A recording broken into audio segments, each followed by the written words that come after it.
got him. Whatever.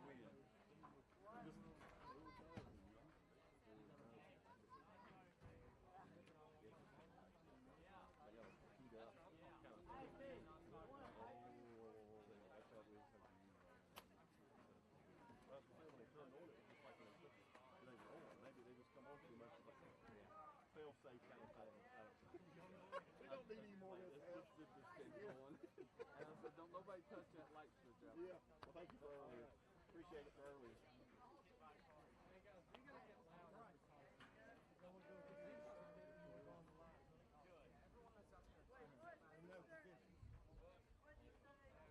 Hey guys, hey, we're going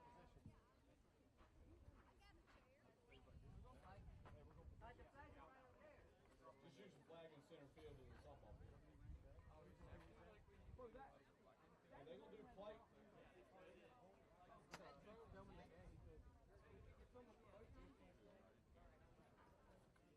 They got a camera. Right, dude? They got a camera. That's a regional game to go to state. That's a regional game to go to state. They were down, man.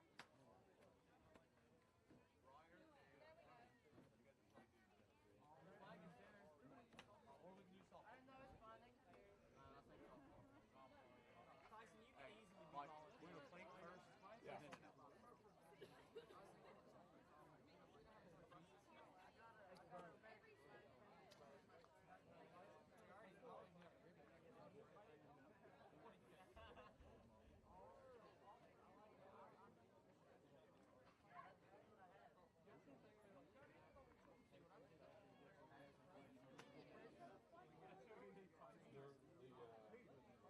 What's it called, the VFW or whatever, like the Tide Military, set a new call about right there on the first one. Soccer goal there. Make one down. Make one. Because you got it.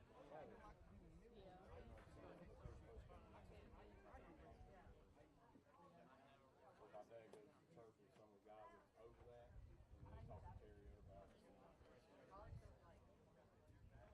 guess we have the call sniffling.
Good evening, baseball fans. We'd like to welcome everybody to Landside, West Virginia on the campus of James Monroe High School.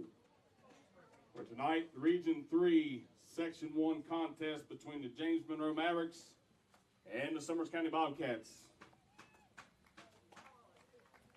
We'd like to first start with the lineups from Summers County first for our non-starters. Number 19, Braden Cozort. Number 14, Colton Taylor. Number 5, Ryan Oliveras. And number 6, Ben Bragg. Now for your starters. At third base, number 8, Ben Lane.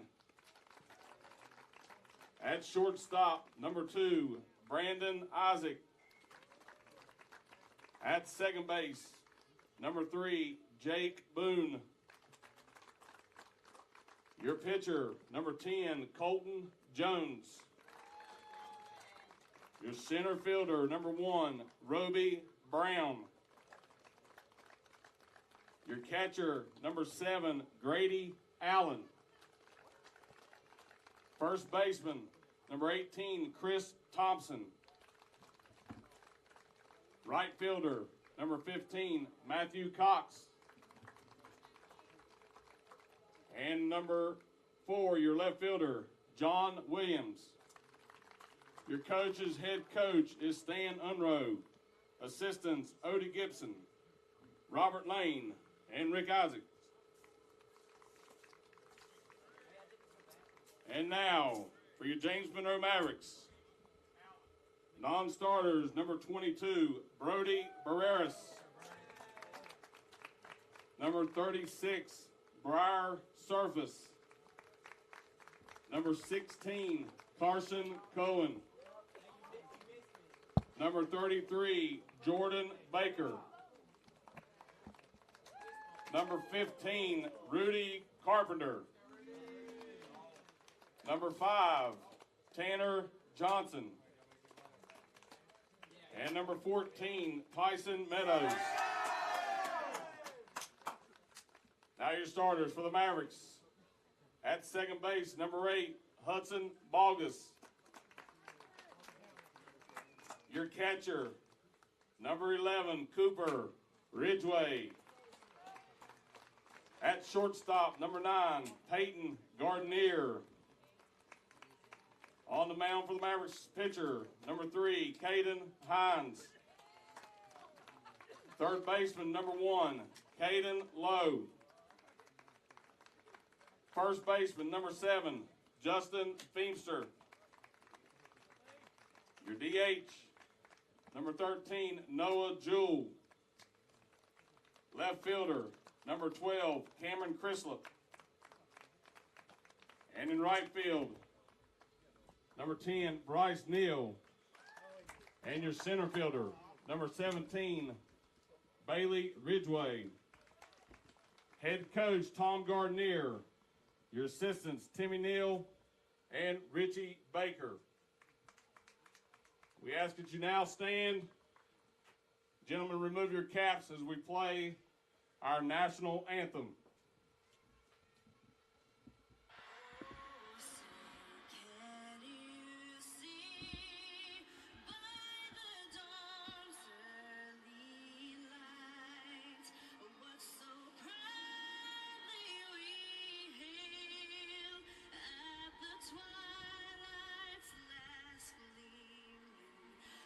Stripes and bright stars through the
We'd like to welcome our officiating crew for today behind the plate.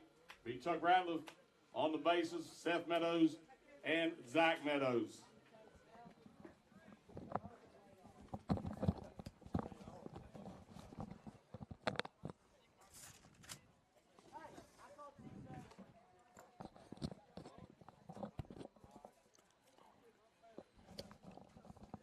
Good evening, everyone.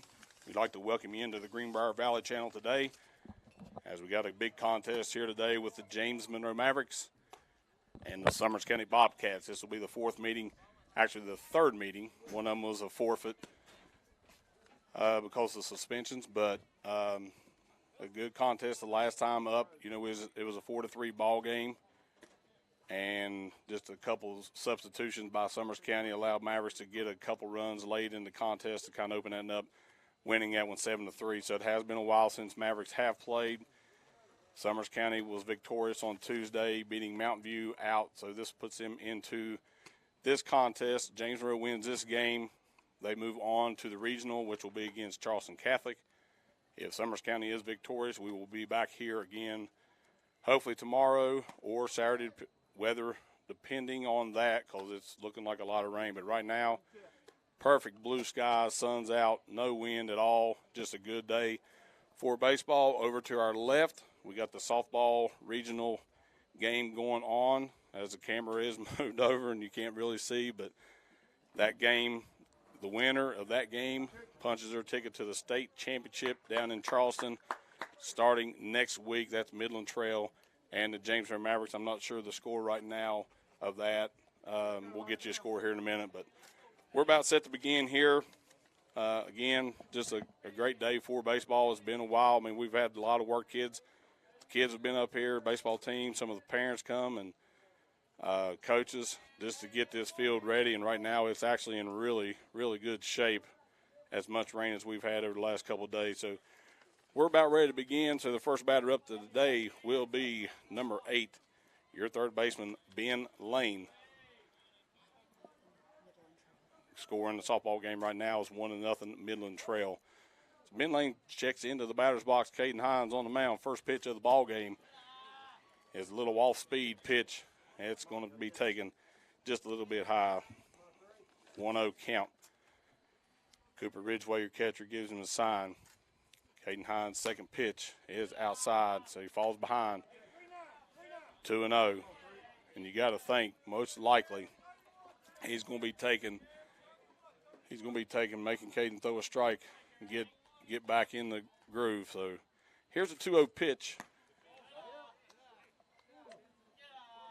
I'm assuming that was just a little bit high, because from right here, it looked like a pretty good pitch. So 3-0 pitch, and that's going to be a strike. Ben's wanting to walk on that, but you're going to have to get your bat back, Ben. That was right down the middle. 3-1 count. Ben's got to be looking to strike, because Caden's got to battle back. 3-1 pitch. Another pitch right on the outside corner, so now back to 3-2 count. So Caden's battled back. Giving left fielder, you got Cameron Chris up center field, Bailey Ridgeway. Right fielder is Bryce Neal. The 3-2 delivery is going to be high. That's going to be ball 4. So definitely not the start to Caden wanted, walking you lead off batter. So 6 pitches to Ben Lane and never swung a bat. So Brandon Isaac, the ever dangerous two-hole hitter, will be up to bat. Batting left-handed. Hines comes set, pitch, gets ahead of Ben, or gets ahead of Brandon. No balls, 1 strike. Ben Lane to first base after the walk.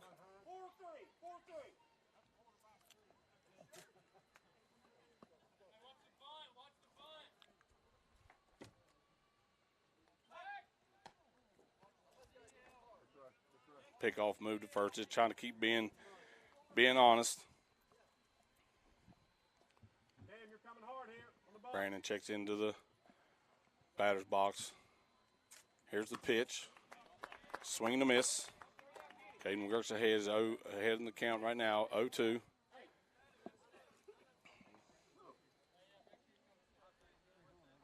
So now you just become a defensive guy. Here's the pitch. Ooh, that looked pretty good. Cooper wanted that one too. Just a little bit off the plate on the outside corner, so 1 ball, 2 strikes.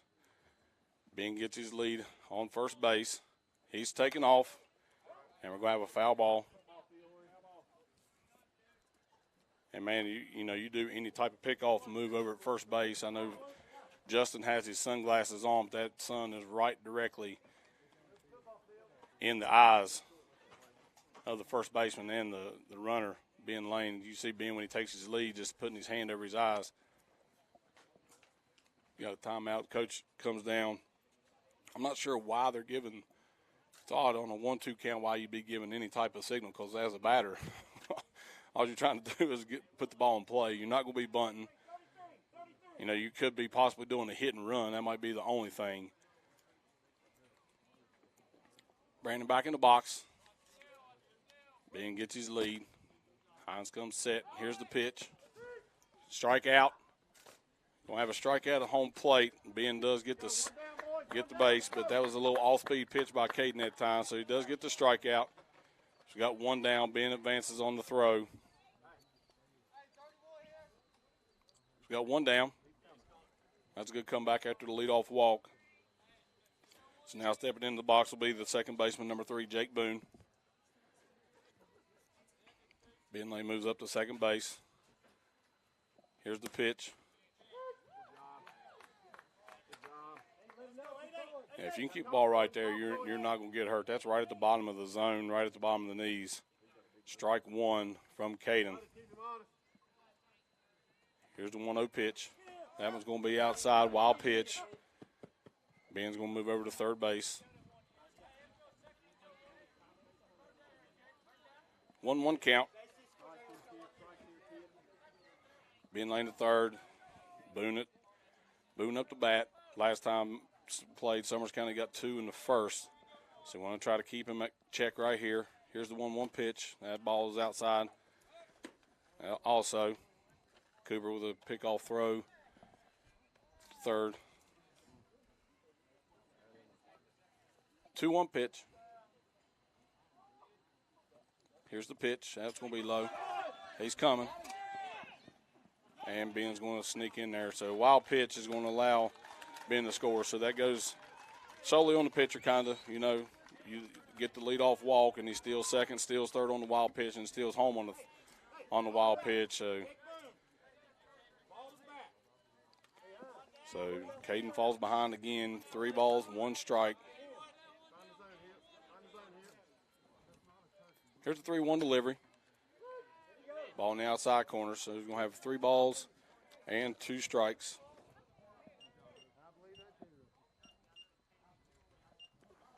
3-2 delivery, and we're going to have a strikeout. So, you hate the situation. You got a couple wild pitches allowing Ben to walk, and then he gets over to the bases and stuff like that, and then scores on the wild pitch. But we'll go 2 outs, and the score 1-0. First pitch strike on the off-speed pitch. So no balls, 1 strike. Here's a 1-0 pitch, or the 0-1 pitch. Swing and a miss.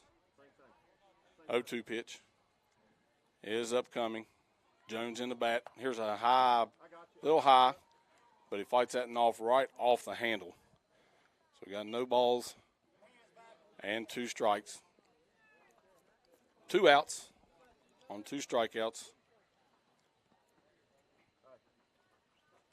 Umpire has to move the on-deck batter down to where he's supposed to be on that little mat over next to the dugout. It gets a little dangerous over there. Here's the 0-2 pitch. A little bit outside on the curveball. Good delivery that time. You're way ahead. Here's the 1-2 pitch. And must have been a little bit inside. Looked like it might have caught the corner, but no framing by Cooper. A lot of times if it's close, Cooper will leave it right there. Here's a 2-2 pitch. It's going to be fouled off and will remain 2 balls and 2 strikes. Caden Lowe at third. Peyton Garnier at short. Hudson Bogus, normally center fielder, plays second. And I have a 3. That should be 3 balls. That's only 3.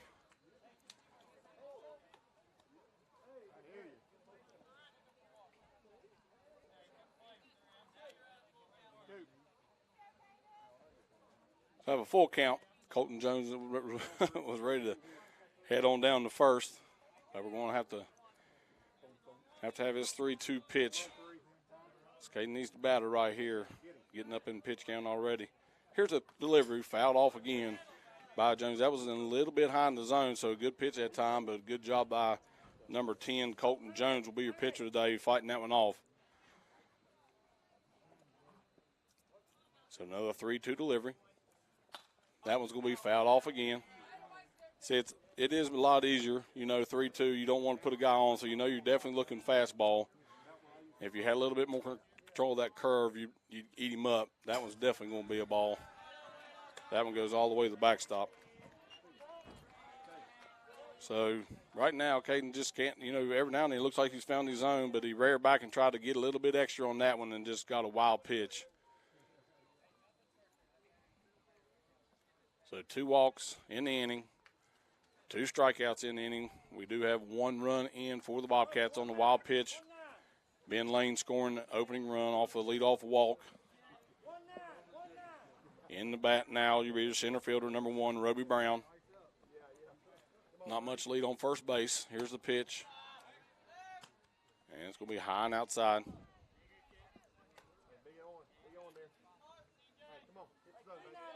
Roby Brown. Swing and a miss on the 0-1 on the 1-0 pitch. Takes a count to 1 ball and 1 strike. Runner first base, not much of a lead. Don't expect him to go. There's a swing and a miss. That'll be strike 2. You almost got to think he might be taking off right here on the. Don't have no lead, so I think if Cooper, on a bad pitch, he's definitely going. He got a strikeout, so we had a strikeout. He was been safe at second base, I think, but that'll be strike 3, and that'll clear the bases. But Summers County does come in and get the 1 run on a walk, and then a stolen base by Ben on the strikeout to Brandon Isaac. And then he steals third on the wild pitch and then gets home on the wild pitch. So they will take the 1-0 lead. The Mavericks come to bat.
Back here on the Greenbrier Valley channel where we have the James Monroe Mavericks and the Summers County Bobcats. Bobcats struck first in that first inning with a run. Caden walked. The leadoff batter, Ben Lane, got to second base on a strike him out and run. He was safe at second base, and on the wild pitch got to third, and then on a wild pitch got home and gave him the 1-run advantage with 2 walks in that first inning and 3 strikeouts. So he was hitting his zone, got a little wild on a few pitches, but he got up to about 83 mile an hour on his fastball. So we'll see Colton Jones use around 70 to 72 mile an hour. Hudson Bogus in the box. First pitch is going to be a low. That'll be ball 1. Number 10, Colton Jones, faced him last time, threw 73 pitches the last game. He's on the mound. There's a pitch, going to hit the outside corner. 1 ball, 1 strike. He does throw a lot of off-speed pitches. That's 2 straight fastballs, so now it's 1-1. You almost anticipate some off-speed coming right here. Here's the pitch. That's going to be a little bit low. There's 3 straight fastballs, uncharacteristic because last time he was throwing about three or 4 curves to every fastball.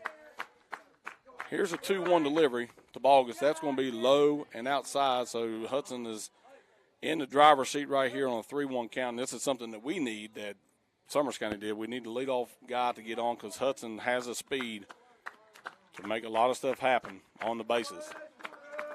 Jones. 3-1 delivery is going to hit the outside corner. 3 balls and 2 strikes. So 5 straight fastballs. And you almost got to think fastball right here on a 3-2 pitch because you don't want to put that first guy on. Here's the 3-2 pitch, and that's going to be low, and that's going to be ball 4. So Hudson did his job. No swings, just like Ben Lane. No swings on 6 pitches, and he's going to draw a first-inning walk. That'll bring your starting catcher up. Another senior, number 11, Cooper Ridgway.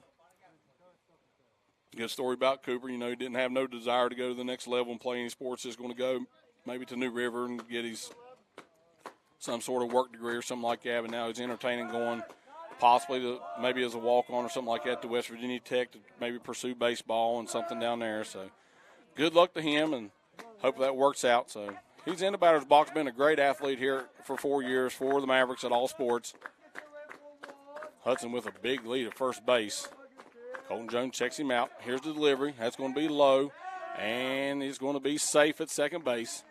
Good throw by the catcher. Normally we see Ben Lane in there as a catcher, but they've moved him to third base and moved Grady Allen in at the catcher position. So pretty good arm, good throw that time, but I don't know if that's on the base. Potentially could have got Hudson right there, but first pitch was a ball. He's got a 1-0 count on the catcher Ridgway.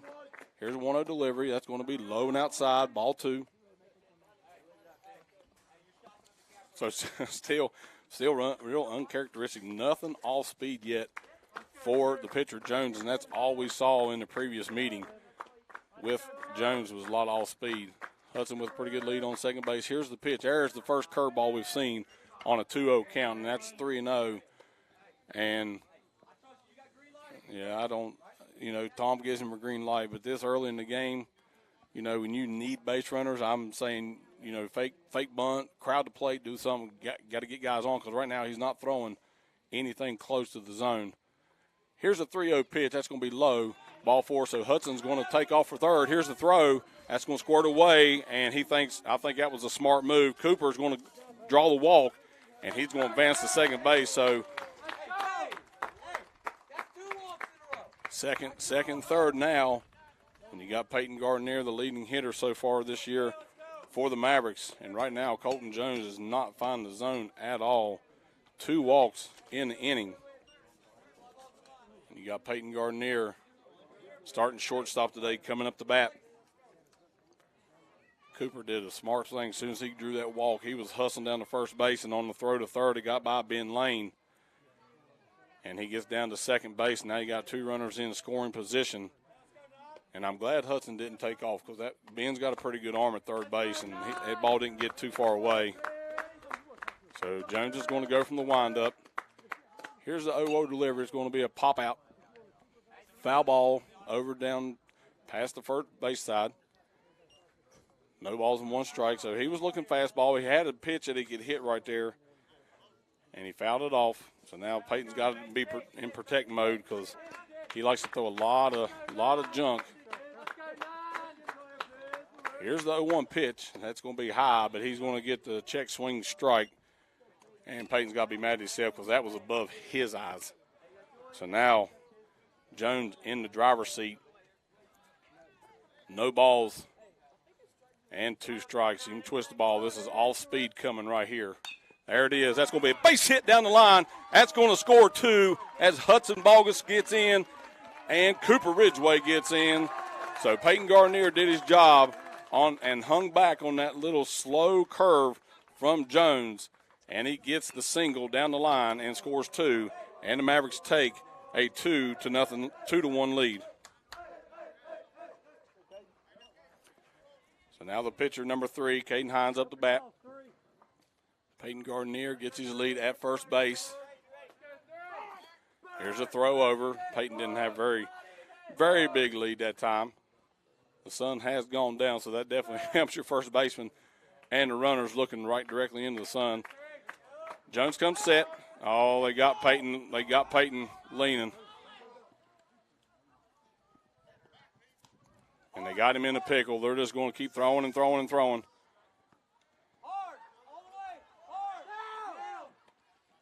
And they're going to get him on a pickoff, so not a very smart move that time by Peyton getting picked off on first base.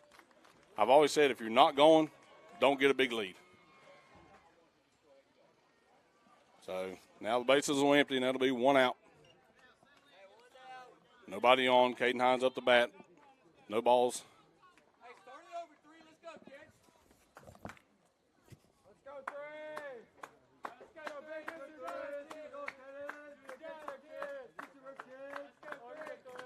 Jones with the delivery. Here's the pitch. Strike 1. Snuck that fastball by him right there because that had a little bit of oomph behind it, looked like. Here's the 0-1 pitch. That's going to be high and inside. 1 ball, 1 strike.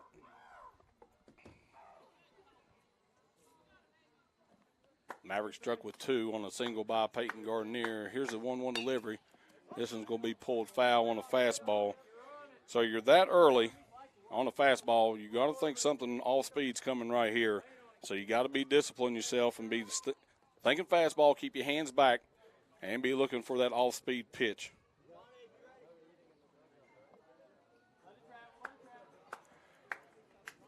One ball and 2 strikes. Waiting on Chuck to get in. Caden checks in. Ball pointed into play by Chuck Ratliff. Here's the pitch. That's going to be low in the dirt. Going to be 2 balls and 2 strikes. Your pitcher today, freshman Caden Hines, in at bat.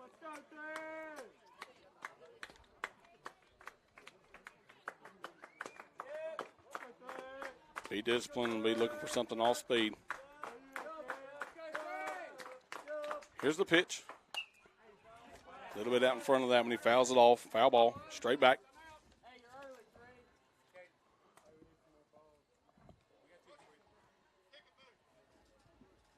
We've had a lot of foul balls already because Chuck said I'm out. He's out of foul balls. So a quick score update, I think, on the softball field was 2-0 last we checked. That was in the bottom of the 4th inning. I don't know if anything's changed yet, but that's 2-0 softball game. They're playing Midland Trail. The winner of that game goes to the state tournament next week in Charleston. So Jones getting a signal from his catcher. Here's a 2-2 delivery. And Caden goes down looking. Never leave it in the umpire's hands to call that last pitch. Crowd the plate, protect the outside. If anything, fouled off, but go down.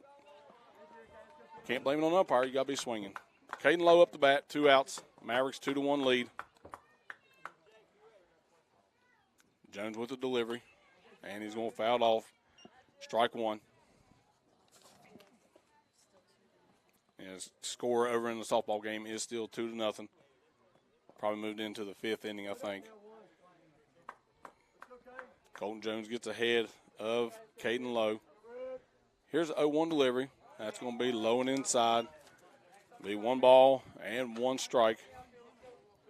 So Colton Jones also getting up in pitch count as well as, like Caden did in that first inning. Here's the 1-1 delivery. And that's going to be down in the dirt. That'll be ball 2. 2 balls and 1 strike on the senior third baseman today, Caden Lowe.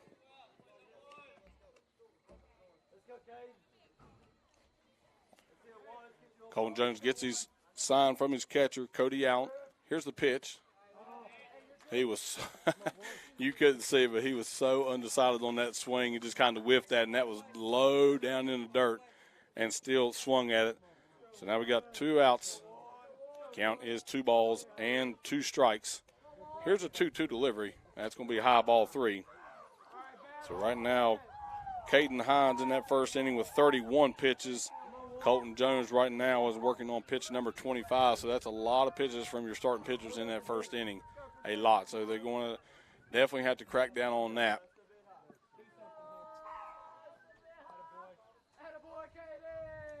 Pitcher took a long time to get that sign in. Caden Lowe calls timeout, steps out of the box. So he'll check back in. 3 balls and 2 strikes. Here's the pitch. Oh, man, I think that was a gift right there from old Chuck because that looked really, really high. But that'll take us to the second inning. Mavericks grab 2 and take the lead in the first inning. They lead it 2-1.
Back here on the Greenbrier Valley Channel. Sectional championship between the James Monroe Mavericks and the Summers County Bobcats. First inning, Mavericks grab a 2-1 lead. And we're beginning the second inning. And we're going to have a high ball 1 from Caden. Your hitter this time is the catcher, Grady Allen. Here's the 1-0 pitch. That's going to be strike 1. So 1 ball and 1 strike to the catcher, Grady Allen. Here's a 1-1 delivery. Be low and inside, ball 2. 2 balls and 1 strike.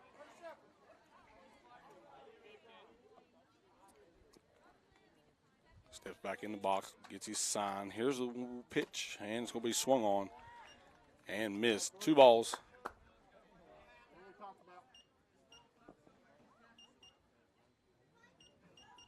Here's a 1-2 pitch, and that's going to be fouled off. A lot of foul balls in this game.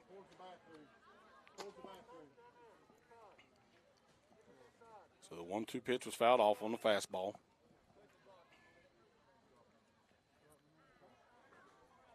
Allen gets back in the box. Caden's going to get his sign. Here's the pitch. And another foul ball, barely gets his bat on it, but enough to keep that pitch. Just keeps that pitch count going up. You see that batter, he's got his hands above the grip. I know you probably can't see it from where you're standing, but he's got his hands above a grip. That pitch is going to be low and outside. It'll be ball 2. 2 balls and 2 strikes.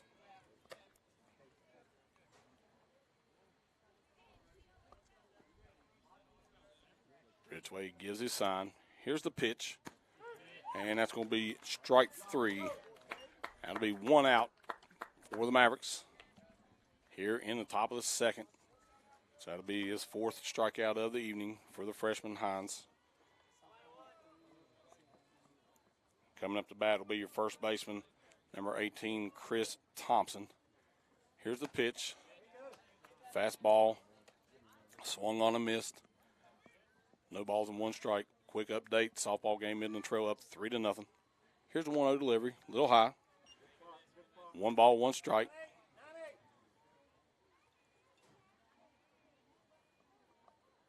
Here's the 1-1 pitch. Whew. I got a little grunting from the fans behind the backstop on that one, because I think you hear everybody, that looked pretty good. Here's the pitch, and that's going to be low ball 3. I mean, he's taking 38. I don't care what you're going to give him anything. He's taking to try to get base runners. So you don't need to lose him right here. Here's the 3-1 pitch.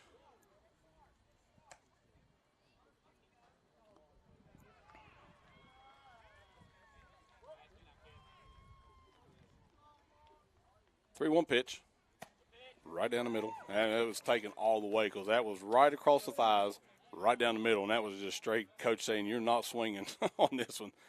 Here's the 3-2 pitch, and another wild pitch.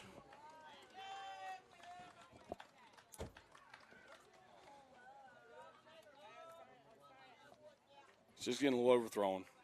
So that's 3 walks right now for Hines.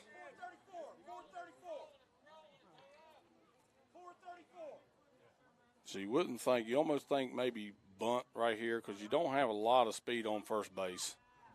Now he's going. And here's a throw from Ridgeway, and they're going to get him at second base. So I'm not sure if the pitch was a strike. I think he bunted at it, but good throw by Cooper that time. Is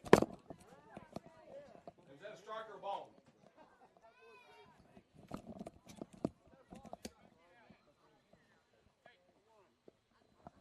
That was a strike because he bunted at it. So it'll be 0-1 and another strike. So that's going to be 0-2 on the batter.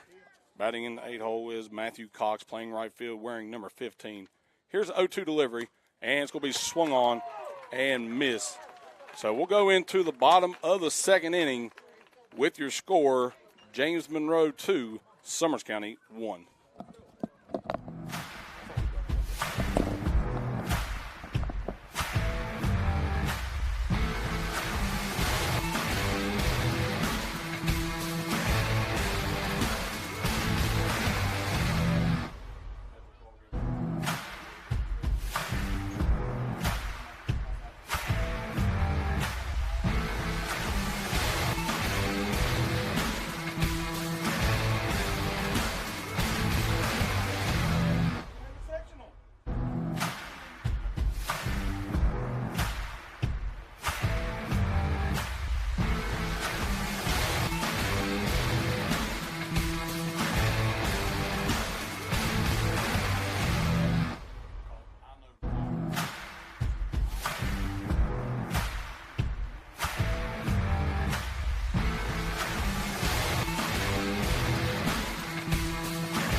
We're back here on the Greenbrier Valley channel after the top of the second had 1 walk, 2 strikeouts, and Cooper caught the guy stealing on a bunt. Got him out at second base. So we're into the bottom of the second with your score, James Monroe 2, Summers County 1, as number 7, Justin Feemster, steps into the box. Colton Jones on the mound. Here's the first pitch. It is high and inside. That'll be ball 1 from Jones. Got to get these so big to get these lead runners on. Here's the pitch. That's going to be a little lazy fly ball, a little pop-up to the third baseman, Ben Lane. And that'll be out number 1. That was right off the handles from Feemster. So that'll be caught out number 1 against the Mavericks. Now to bring up pinch hitter today, or DH, will be Noah Jewell, batting in the left, over on the left side. wearing number 13. He's hitting for Bailey Ridgeway today. Here's the first pitch. It's going to be right down the middle. Will be strike one against the senior left-hander, Noah Jewell. Here's the 0-1 delivery. That's going to be low. That'll push the count to 1 ball and 1 strike.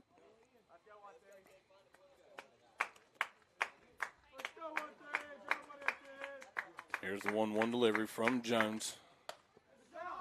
That's going to be another, just like a little lazy little line out to the second baseman, Boone. That'll get 2 outs here in the bottom of the second inning.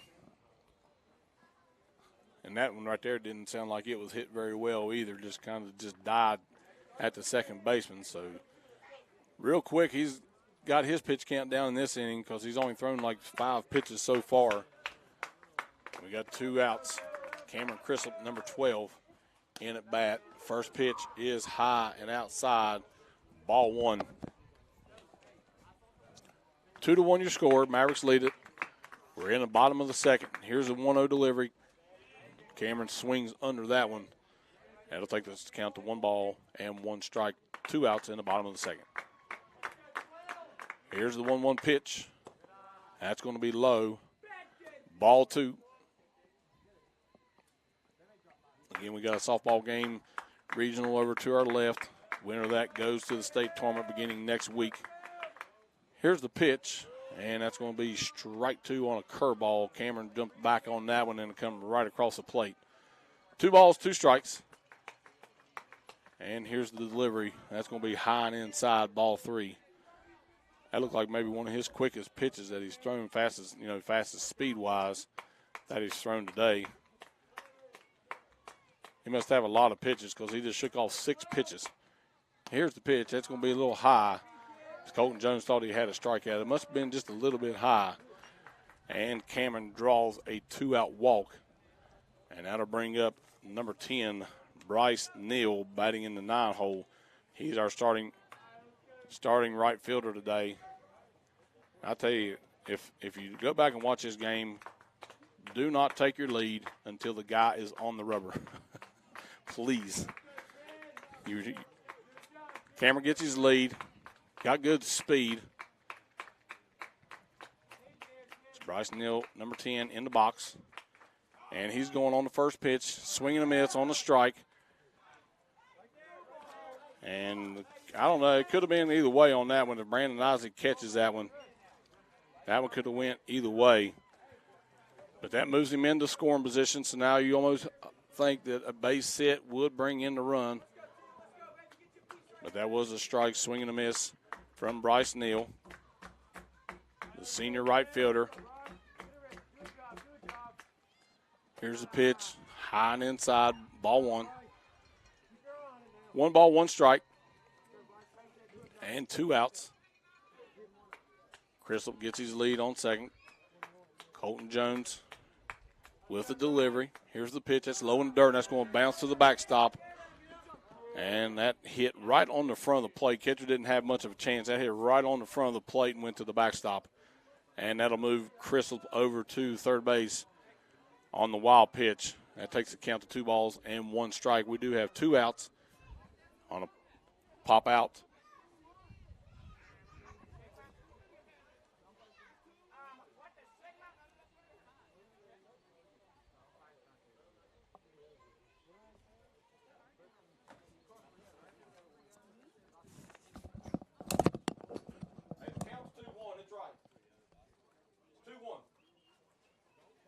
At the first one.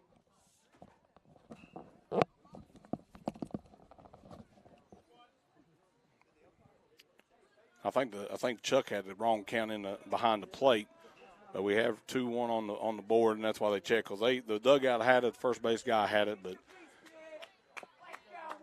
Colton Jones going from windup his time. Cameron's got to get down the line on the windup. Get on down there, Cameron. Here's the pitch, swung on the miss, go. Oh, called a foul ball. 2 balls, 2 strikes, and 2 outs. You couldn't tell. You couldn't hear through his headsets if he got a foul tip, but nobody really moved on that, and Cameron was moving back because he could have easily got in on that one after it hit the knee of the catcher. 2 balls and 2 strikes. You almost think something all speed right here. So Bryce has just got to put something in play, make the guys work.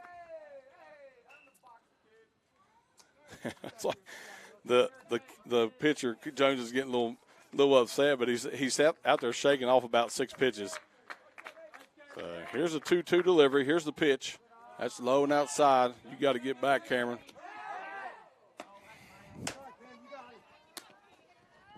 And that's 2 base running errors by the Mavericks. And that will kill the inning. So no runs on no hits. That'll take the score to the top of the third. The Mavericks 2, Bobcats 1.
And we're back here on the Greenbrier Valley channel. We're heading into the top of the third inning.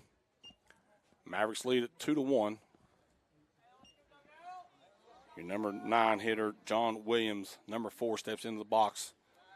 First pitch goes to the backstop. Most likely this guy is not going to swing until he's got maybe at least 1 strike, maybe not of 2. Got to work on this batter right here being in the 9. Here's the pitch. That ball is low. 2 balls and no strikes. Here's the pitch. Ball 3. He's not going to swing until he has 2 strikes. Here's a 3-0 delivery and another walk from Hines. That's his 4th of the evening. And that does nothing but just kill your pitch count. That's not what you need right there, batting out of the 9 hole, because that kid was not going to swing until he saw 2 strikes. So now we're back to the top of the lineup. Number 8 scored a lone run on a walk. That's Ben Lane. Leadoff batter playing third base. Here's the pitch. And that's going to be low, ball 1. So that's 5 pitches in a row now. So the stolen base, ball was dropped by Cooper. Here's the pitch. 1 ball and 1 strike on the senior Ben Lane. Ben played a lot of Little League with these guys in the field, so he knows a lot of them really well. Here's a 1-1 delivery, and that's going to be strike 2, hit the bottom of the zone. So John Williams on the leadoff walk moves up to second base. Here's the 1-2 pitch. That's going to be high. Ball 2. 2 balls, 2 strikes. Ben gets in the batter's box. Here's a 2-2 pitch. And that's going to be ball 3 outside.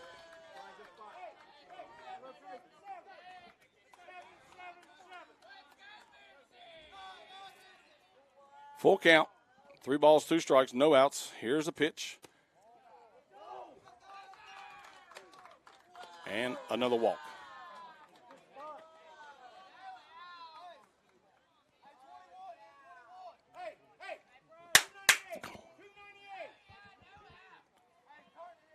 They got Brandon Isaac on, so you got the first two leadoff guys on. And the number 2 hole, Brandon Isaac up the bat. And here's the first pitch foul back toward the football field, so gets ahead of him. No balls and 1 strike. Here's the 0-1 pitch.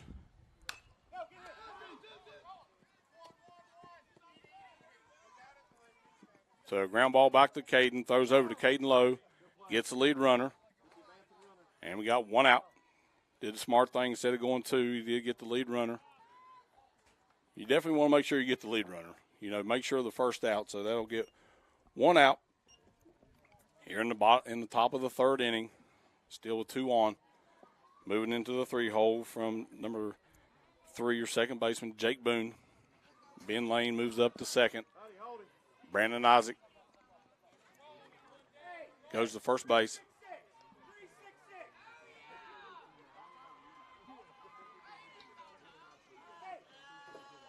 We'll have a little conference at the mound, make sure everybody's got their ducks in a row. Bunt coverage and stuff like that. Got to make sure everything's right because this is a big situation with only 1 out. Your 2 leaders on the base pass in Ben Lane and Brandon Isaacs. And Peyton Gardner wanted everybody to come in and make sure we had everything correct. So we'll move back to position. We got 1 out in the top of the 3rd. Still 2-1. Mavericks the lead. Number 3, Jake Boone up the bat. Here's the pitch. And they're going to try to get Ben at second base. And that's going to be ball 1. That was a little bit low.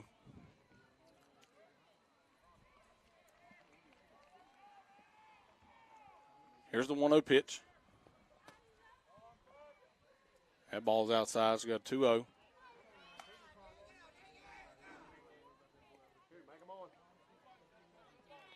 Here's a 2-0 delivery.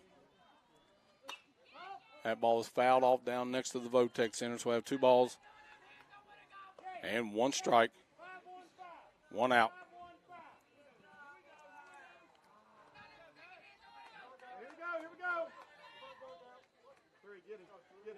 Caden Hines from the stretch.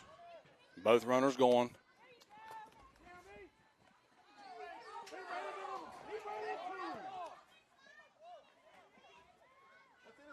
That should be interference on the runner because he grabbed his glove. He grabbed his glove. He grabbed his glove. That should be out on the runner because he reached up and grabbed his glove.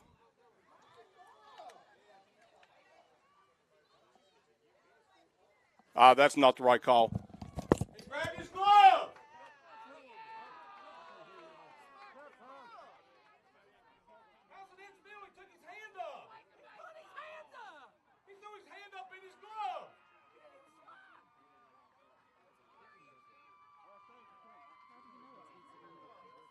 How do you know it's incidental? He had to catch a ball above his head.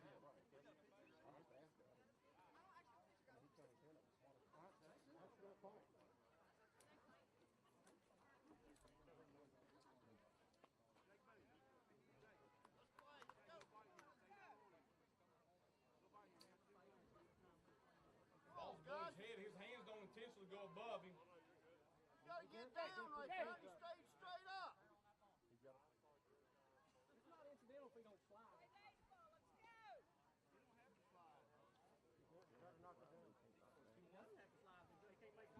Blue, we 2-2.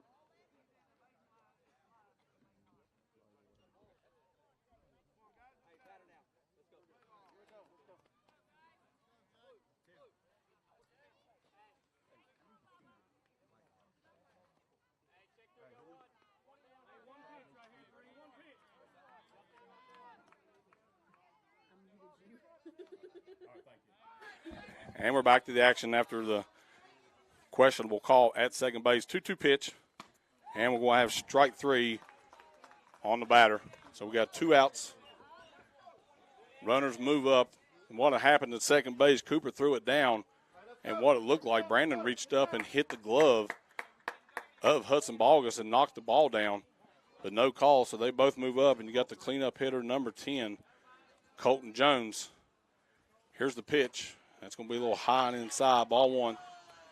Still 2-1. Mavericks lead it. We're in the top of the third. Here's the 1-0 pitch. That's swung on and missed. Ben Lane at third. Brandon Isaac at second base. Got 1 ball, 1 strike, 2 outs in the top of the third. Here's a 1-1 delivery. And that one's going to be popped out of play down next to the Votech. That pushes you count to 1 ball and 2 strikes. So after a few walks, Caden has battled back.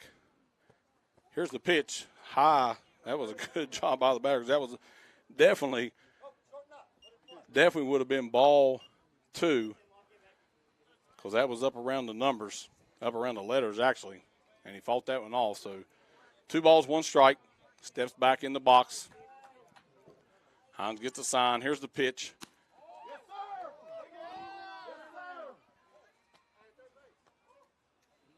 And a check swing, no call. I thought the pitch was almost a strike anyway. Off-speed pitch, curveball. 2 balls, 2 strikes. Here's a 2-2 delivery. And that's going to take the count to 3 balls and 2 strikes.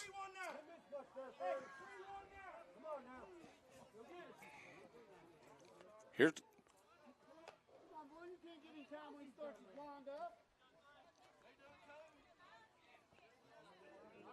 Jones backs out. 3-2 pitch. Here's the delivery. Got to throw it.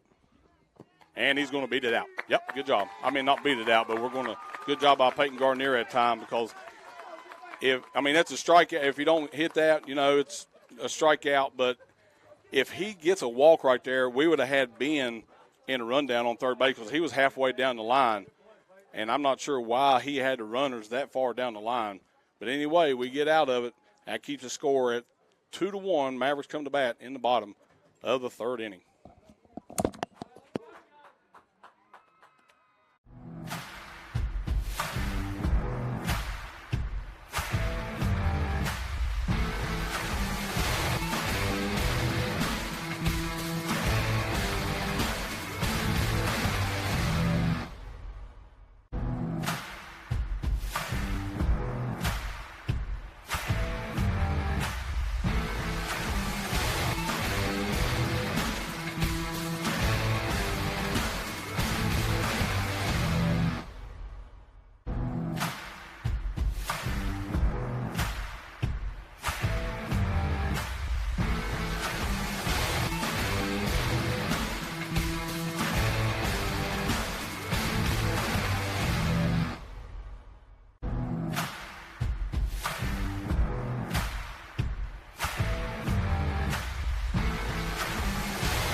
Back here on the Greenbrier Valley channel. So after that last inning, Cameron Crisp got picked off at third base.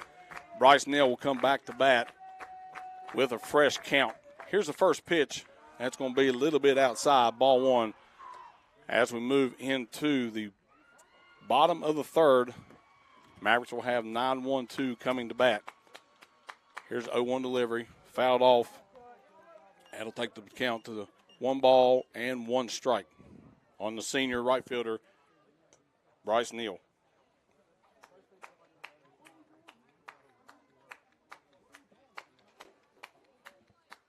catcher with a little helmet malfunction. We'll get you a score update from the softball game, but I think Midland Trail still in command of that.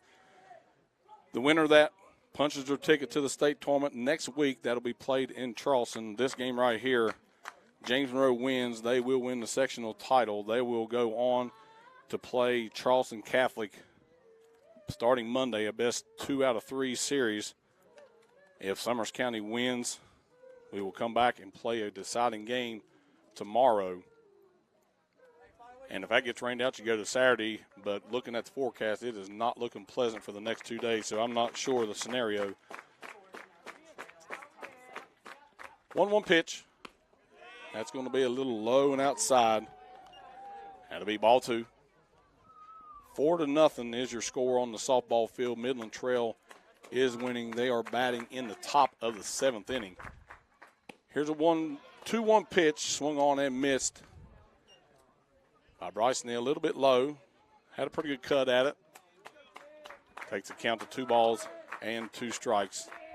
And here's the delivery. A little bit inside. Jones dropped down a little bit sidearm on that one. That takes a count to full on Bryce Neal. And here's the pitch. Swung on his ground ball to Ben Lane's going to take a bad hop.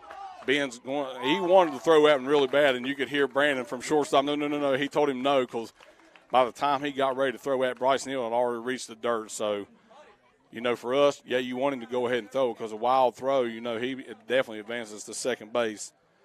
So that'll go down as an error. It was a little bit of a bad hop that time on Ben Lane. That was tough to handle. So that'll go down as an error on Ben Lane. And that brings Hudson Bogus into the batter's box. He drew a leadoff walk, his first at bat. Bryce Neal with the lead.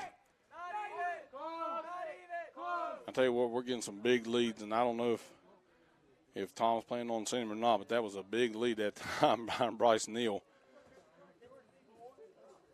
So senior Hudson Bogus, most of the time your center fielder. He's moved to second base with Carson Cohen injured and out. He moves to second base. Here's the pitch. Going to have a bunt. Good job bunting him over. It goes down as a sacrifice. If he gets a little bit more distance on that, he beats that one out, because he bunted that exactly where he needed to. He just didn't get it out far enough. But he did exactly what he was supposed to do.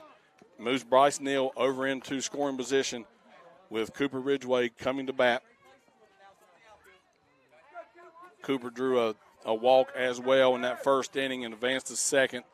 Hudson Bogus got to third, and then Peyton Gardner come up and got both of them in. So we got 1 out. Cooper Ridgway in at bat. Bryce Neal at second. Jones checks his runner. Here's the pitch. That's going to be a little bit high. Ball 1.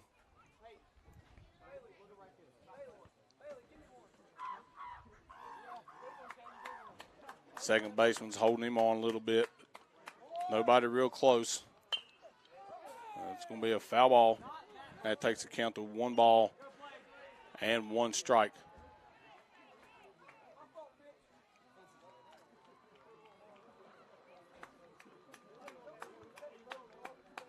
Cooper Ridgway digs in. 1 ball, 1 strike. Got 1 out on the sacrifice bunt by Hudson Bogus, moving Bryce Neal over to second base. Jones comes set. Here's the pitch. That's going to be a pop-up. I think Ben's going to have enough room to catch that one.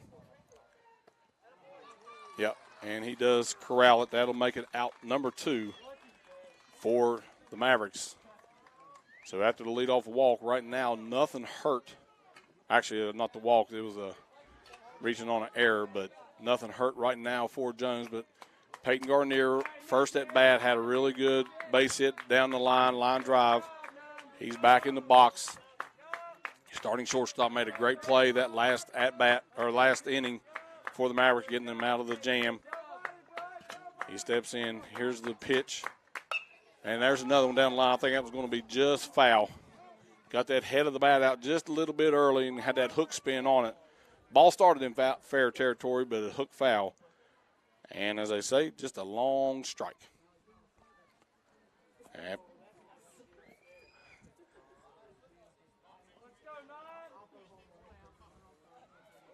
really way out in front on that one on the fastball. So no balls, 1 strike. We got 2 outs. Bryson Nail still at second base.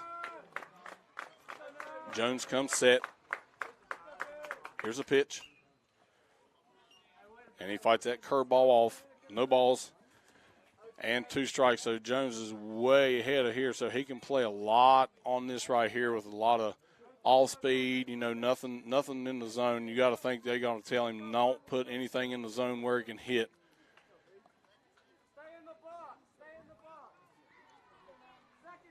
No balls, 2 strikes. And here's the pitch. And that ball was right down the middle, about knee high. He goes down looking. Now goes into the top of the 4th inning with your score, James Monroe 2, Summers County 1.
And we're back here on the Greenbrier Valley channel. We move into the top of the 4th inning. Mavericks lead at 2-1. 5th place hitter, Roby Brown, your center fielder, comes to bat, and he takes a high, ball 1. Wearing number 1, center fielder, gets back in the box. Here's a 1-0 delivery, high, ball 2.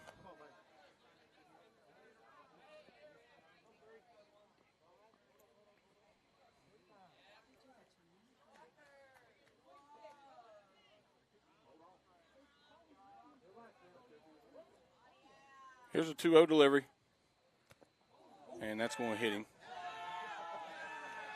So that goes down as a hit batter. So that's basically 5 walks for Caden in this game. He's getting the lead runners on. He's got to clean that up because he's getting way up in his pitch count. So Midland Trail did defeat James Monroe 4-0 through 7 innings. So they punched their ticket to the state tournament. That'll begin next week in Charleston. So number 7, your catcher, Allen.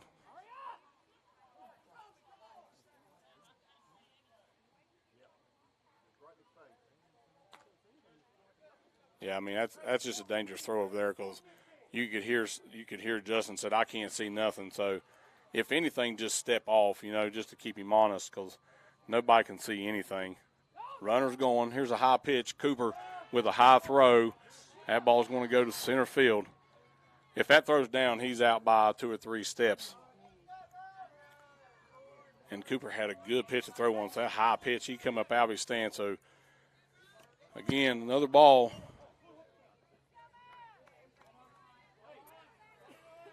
So you almost think bunt right here. Either that or he's taking all the way and not doing anything with the bat until he gets a strike. Hines comes set.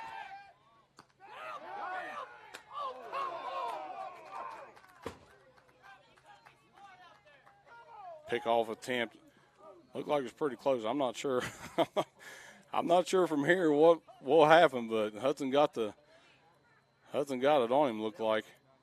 Here's a 1-0 pitch. Pick-off attempt that time by Ridgeway.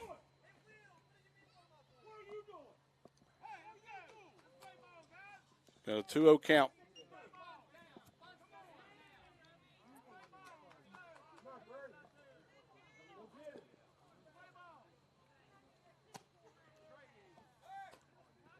Cooper's trying all he can. Come on, honey. Come on. 2 balls, 1 strike. We're in the top of the fourth. A lot of action going on right now because the runner almost got picked off, and then Cooper's trying to pick him off. We got a 2-1 count. No outs.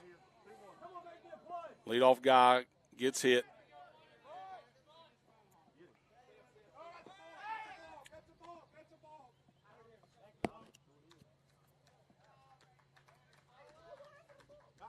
On the man. Yep, you was.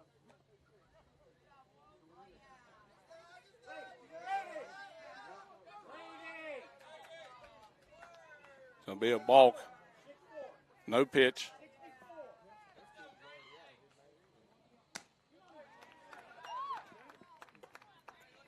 Two balls, 2 strikes. That would have been ball 3.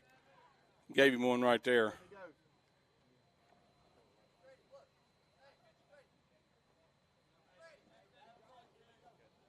Catcher Allen into the box. Here's the pitch. Swung on and missed. That'll be strike 3. 1 out. Runner moves over to third. He got hit, got the first, stole second. Moved over to third on the balk. Hines comes set.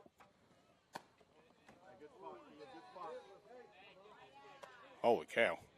I don't know what was wrong with that pitch. Cooper never moved his mitt. So number 18, Thompson, in the box. Here's the pitch, strike 1. 1 ball, 1 strike. That's really low. Like, you know, you look at that first pitch, it's like right at the top of the thighs, and he calls it a ball. And that one right there.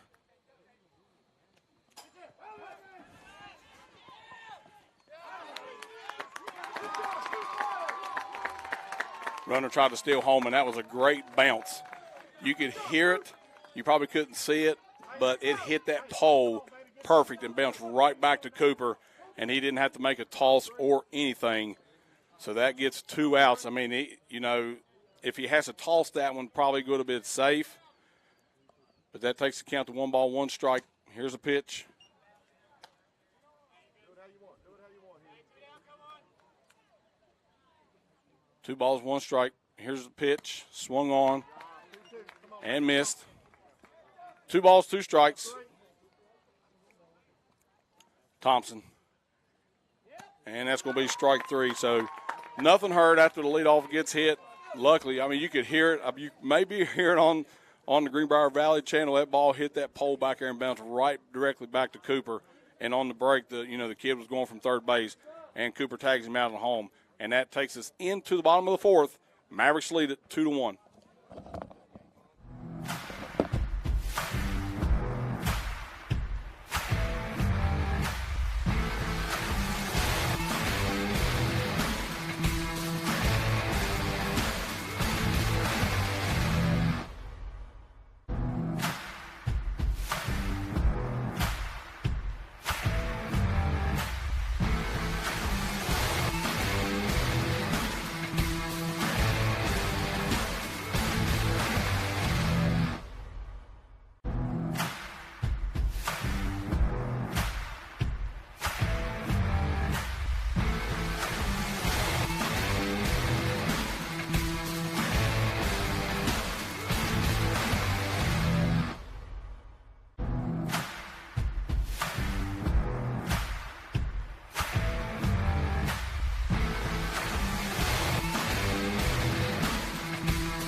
back here on the Greenbrier Valley Channel, moving into the bottom of the 4th inning. Your pitcher cleanup, number 3, Caden Hines, up the bat. Here's the first pitch, swung on, and that's going to hook foul.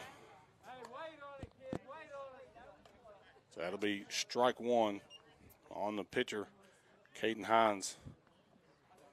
Back in the box.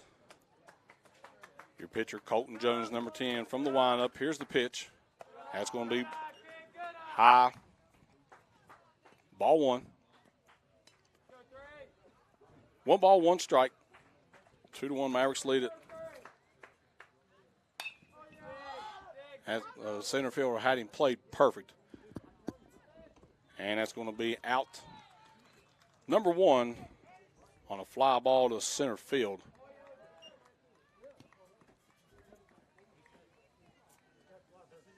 Just getting that on that front side.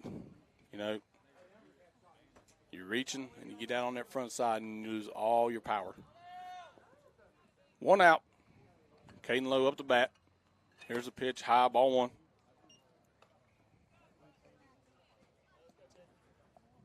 Just can't muster up no hits. You know, right now, just every team just 1 ball, 1 strike with 1 out. Just neither team really getting any hits. It just, everything's mustered up on walks and stuff. Right now, that ball is low and inside, ball 2. So Caden Hines with 85 pitches, more than likely next inning will be his last inning. As Caden Lowe pops this one out of play, that'll take the count to 2 balls and 2 strikes. Colton Jones is still in really good shape. He only has 61 pitches now, so most likely he'll probably be able to go the distance for the Bobcats.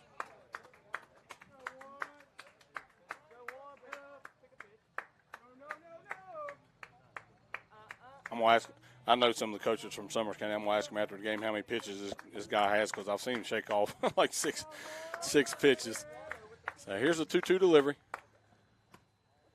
Ball inside, he dropped down sidearm on that. But that one right there, he almost gave it away because he slowed his delivery way down and dropped down sidearm, so you knew something off speed was coming.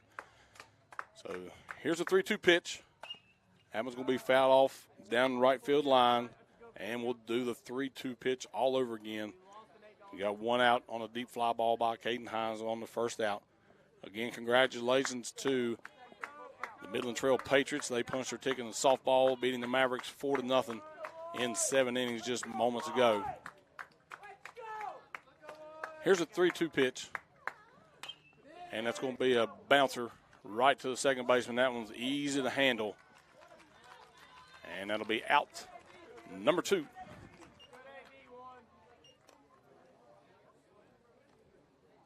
And that'll bring Justin Feemster up the bat. His first at bat. Popped out to Ben Lane, the third baseman. And we're talking about hits. James Monroe with 1 hit. Summers County with no hits. So we played 4 innings and combined 1 hitter by the pitchers. Here's the pitch, fouled off by Justin. That'll be strike 1 on the senior first baseman. Feemster back in the box. Digs in. Jones gets his signal. Here's the pitch. He fights that one off. That'll be strike 2. Getting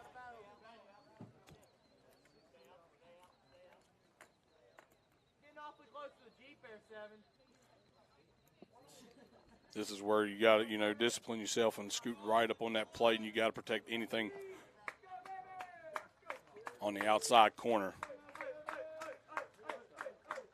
Here's an 0-2 pitch, and he hits Justin, so that'll get a free base. And Justin's from Summers County, so he probably knows all these kids personally too. So, his parents, they live in Summers County, and Justin's been going to school here. But, and that was good sportsmanship by Jones. Went over and gave him a handshake, and, nothing hurt right there. Didn't hit him too hard.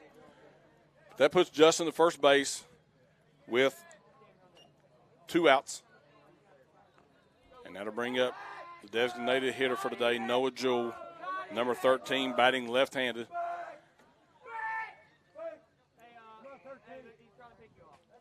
Big crowd on hand for the softball game. I mean, you look at all the vehicles over there and all the people's here. There was a big crowd for that game. Here's the pitch, low in the dirt. Booted by the catcher, but didn't get by him enough for Justin to go to second base. So that'll take the count to 1 ball and no strikes on the senior number 13, Noah Jewell. Sun is finally set, so Sun is not an option hardly over there at first base any longer. Here's the pitch. There's a base. That's going to hang. Yeah, that's going to hang up. Man, that was a good hard line drive, but this looked like that ball just floated forever out there. And that'll be out number 3, and that will take us into the top of the 5th inning with your score, James Monroe 2, Summers County 1.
We're back here on the Greenbrier Valley Channel, moving into the top of the 5th. All the scoring in that first inning. Summers County at first at bat got 1 run on a wild pitch, scoring Ben Lane. Mavericks come in and got 2 runs on a single by Peyton Gardner, scoring Hudson Bogus and Cooper Ridgeway. That's been our only scoring so far. So up the bat will be number 15, Matthew Cox, the right fielder. So I have 8-9-1 coming up for the Bobcats. First pitch is low and inside, ball 1 to the right fielder, Cox. Here's a 1-0 pitch. And that one's going to be inside, ball 2.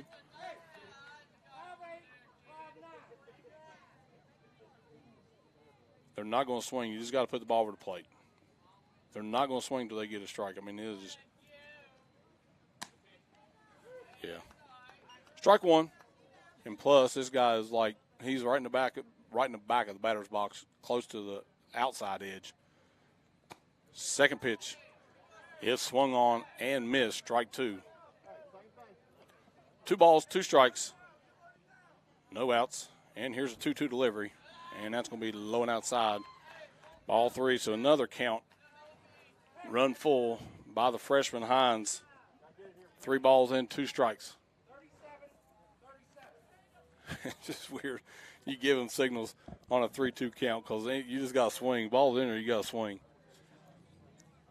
Here's a 3-2 pitch. And that's going to be strike 3 looking. Looked a little bit low from up here. I will admit that because it looked like it was a little low, but Chuck Rattle rung him up. Strike out for Hines. Gets us 1 out in the top of the 5th. And that'll bring up the 9th place hitter, the left fielder, John Williams. Here's the first pitch. Again, outside. Ball 1. You just got to throw strikes, so it's going to be a take until you get a strike. Here's a 1-0 pitch. Swung on. Actually swung at that one. I didn't expect that. So 1 ball, 1 strike. And here's the delivery. Oh, hits him right in the hip.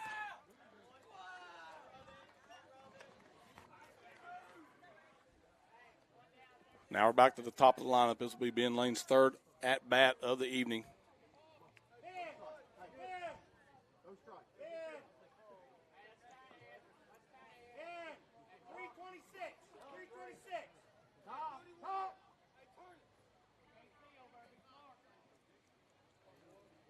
So the senior third baseman of the day, most of the time he's a catcher, but wearing number 8, playing third base today, will be Ben Lane. Here's the pitch, low. Here's the throw by Ridgeway to second base, and he's got him.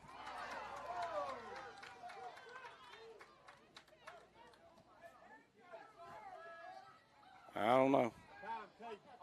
I'm not sure. Looked like a pretty good throwing tag to me. But he's going to get the stolen base down to second base with 1 out.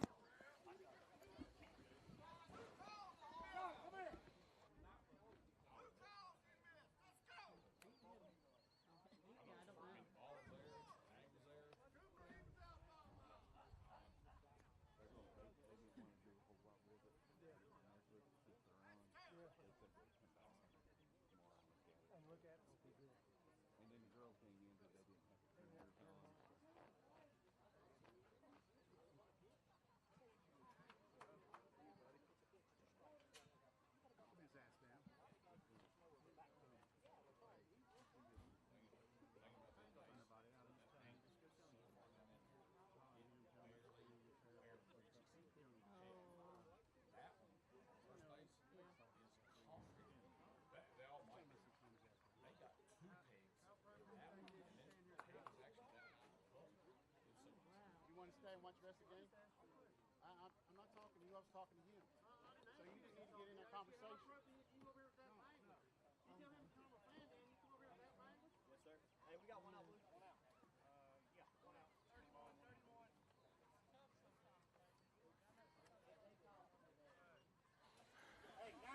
They just had a little base malfunction out second base. They got it set. So the stolen base by Williams. Ben Lane up the bat. 1 ball, no strikes. We got 1 out. We're in the top of the 5th inning. 2-1. Mavericks lead it. Hines comes set. Here's the 1-0 pitch. Hine outside. Ball 2.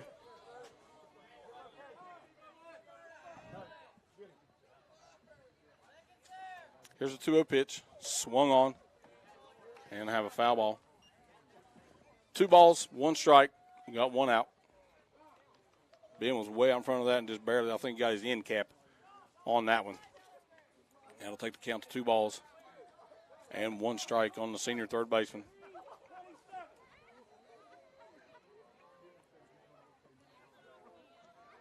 You don't put nothing by Ben to maybe bunt right here. Here's the pitch.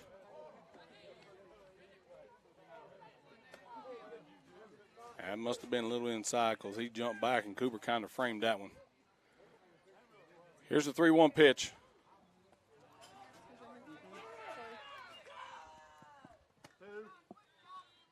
And that's going to be another walk.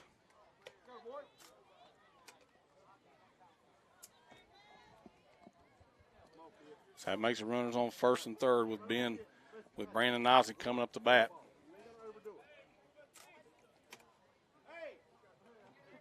And we're going to have Tom's going to come out.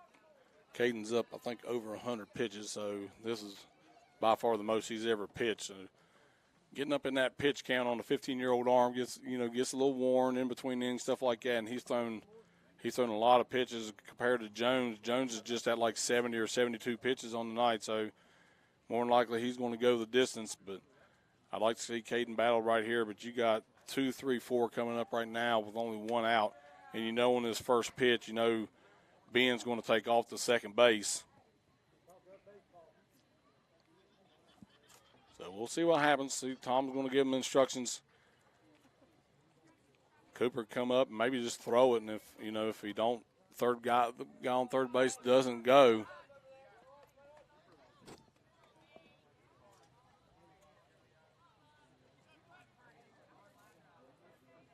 See what happens.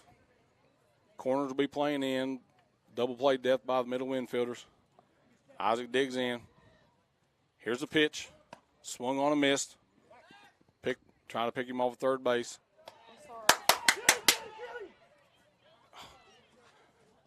I'm not sure what Ben was doing. He stole second base. He stole second base, and everybody said go back, go back, go back. So he touched second and went all the way back to first base.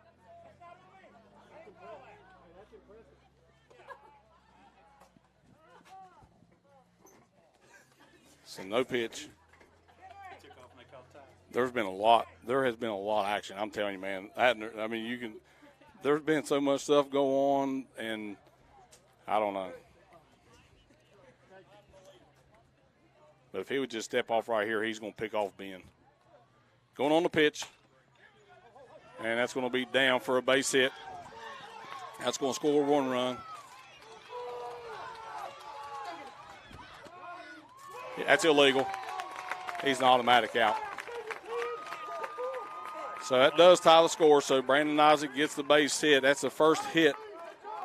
That's the first hit given up by Caden today. But the one thing that's really hurt him is just putting guys on base. So that takes the score to 2-2 on the base hit. And that'll bring up Jake Boone, the starting second baseman. 2 outs.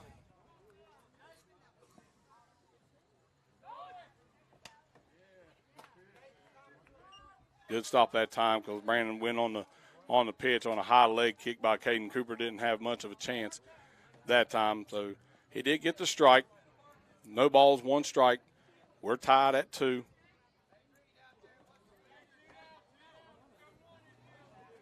Good relay that time from Bryce Neal, and Justin Feimster was exactly where he should have been and got Ben Lane out at home. Because, I mean, he was out by a long way, and, you know, they could have say what they want, but, you know, they had a kid get suspended the other night for that exact thing, got ejected. But they let him come back, and he's the starting pitcher tonight. So, again, I'll say, why put rules in place? And that's strike 3. So we got to get something going. That's 2 hits combined by both teams through 4.5 innings. That takes us to the bottom of the 5th, 2-2.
And we're back here on the Greenbrier Valley Channel.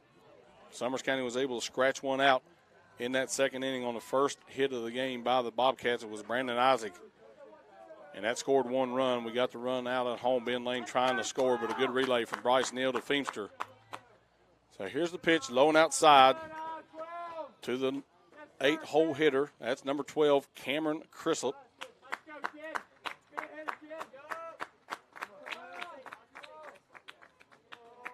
Here's the 1-0 pitch.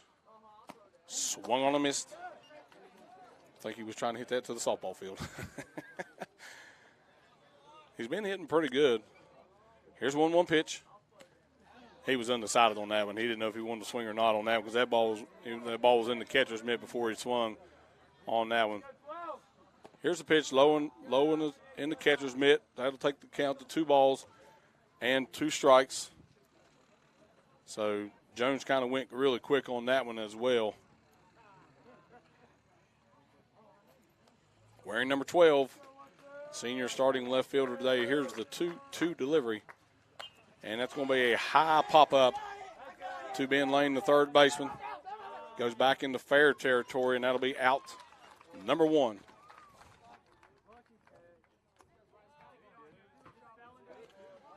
And that'll bring up senior right fielder Bryce Neal.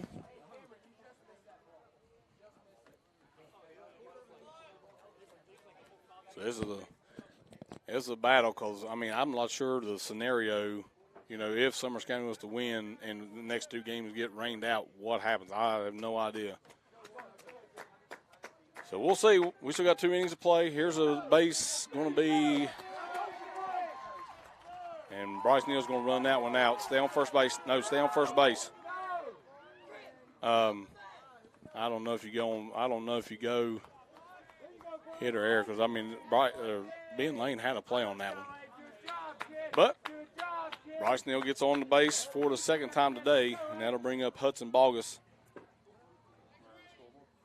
Hudson bunted the last time, sacrificed Neal over to second base, but that was with no outs. Now with 1 out, you probably almost expect him to hit away. But if he was a directional bunter, as far as Ben Lane is playing back, if he bunts this down the third base line, he is easily going to beat out a throw to first base. So second baseman today, here's the pitch.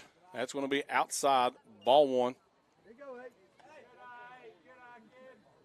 And again, if James Monroe does win, they will move on to the regional to play Charleston Catholic.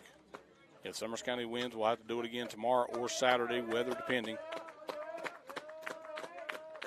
Jones with a pickoff move. Bryce makes it back relatively easy. Just keeping him close. So Hudson back in the batter's box. Jones gives Neal a look. Here's a 1-0 pitch. That's going to be high. Ball 2. Like I say, Jones is still, I mean, he's still low in pitch count. I think he's still under 75 pitches, so he'll definitely most likely still continue to go the distance until something happens. Here's a 2-0 pitch. That's going to be low, ball 3.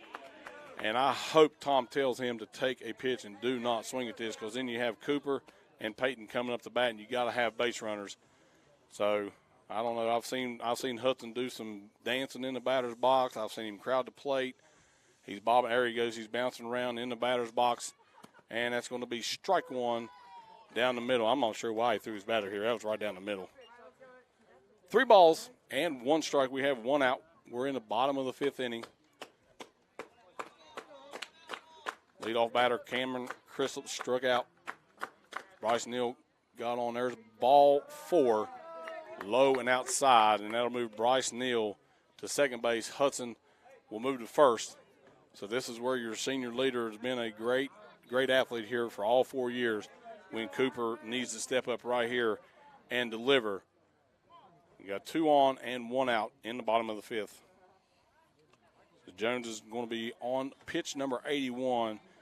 And I would say Caden Hines' night is over. He's had 104 pitches, only 55 strikes. He's had way too many walks. Just couldn't get in consistent groove today, and just got behind in counts. 3 balls and no strikes. But he battled as a freshman. Big situation, trying to win the sectional title as a freshman. That's a hard task to ask. But so Cooper Ridgeway in at bat.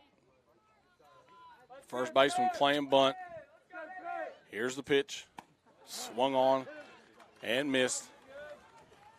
That'll be strike 1 on the senior catcher, number 11, Cooper Ridgeway. Bryce Neal second. Hudson Bogus drawing the walk. Goes to first. Here's the pitch. That's going to be strike 2. Cooper's a little unsure about that. Looked like he's a little bit low and outside, but hard to tell from up here when you're looking down on it. 0-2. Cooper's got to protect, put something in play, make the defense work. Here's the pitch. That's going to be a base hit. No, you can't send him. Bases loaded. That was just over. If Ben Lane is 1 inch taller or had a 12-inch glove on, he makes that catch. So now bases loaded. So the last time we had this situation, we had second, third, all the way back in the first inning. Peyton Gardner came up and delivered a big hit, hard shot right down the line and scored 2 runs. So anything hit's going to score 2 runs because Hudson's going to go on the pitch. Anything down the right field line is going to score all 3 runs. Anything to the gap is going to score all 3 runs because Cooper's got about a 15-foot lead. Here's the pitch. That's going to be high and outside, ball 1. And the thing about it, you don't have nowhere to put him. So a walk will get your go-ahead run. Jones is from the stretch. Peyton digs in with that wide stance. Here's the pitch. And that's going to be on the outside corner. It'll be 1 ball and 1 strike on the junior shortstop today, Peyton Gardner. 2-2. We're in the bottom of the 5th. Here's the pitch. Swung on and missed. I'll take the count to 1 ball and 2 strikes. This is something like you're looking for a base hit. You're not looking to try to score all 3 runs. Get this guy in. And I was hoping Tom would make him bunt to get this run in, to get that 1 insurance run. 1 ball, 2 strikes. Here's the pitch. That's way high. That takes the count to 2 balls and 2 strikes. Yeah, something in the grass. Something in the outfield grass. No infield flies right now. Here's a 2-2 pitch. That's going to be outside. And that's going to be ball 3. I know it's not a rule, but, man, I'd love to see something change. These kids' hats keep falling off every single pitch. It's got to be a delay game, and every time it falls in after that, it should be a ball every time. And I know it'll never change, but 3-2 count. We got 1 out. Here's the pitch. That's going to be high and outside, and that'll be that's what you call it. One of the cheapest RBIs you can get is on a bases loaded walk. But, hey, when you're in this situation and you have to have everything, you take it. So, nowhere to put him. That takes the Mavericks up 3-2. And now the freshman pitcher, number 3, Caden Hines, in at bat. He's had a couple good swings. Last time he hit a deep fly ball, got out a little bit out on his front side. That last at bat hit a deep fly ball. We'll take the same thing again right now because a deep fly ball gets him out. That's going to be on the outside corner, strike 1. But that you don't swing at that. If you don't like it, don't swing at it. Here's 0-1 delivery. 0-2 delivery coming up. He's going straight fastball. He's not even looking at nothing else. That's all you need. That's all you need right there. That's all you need. Go.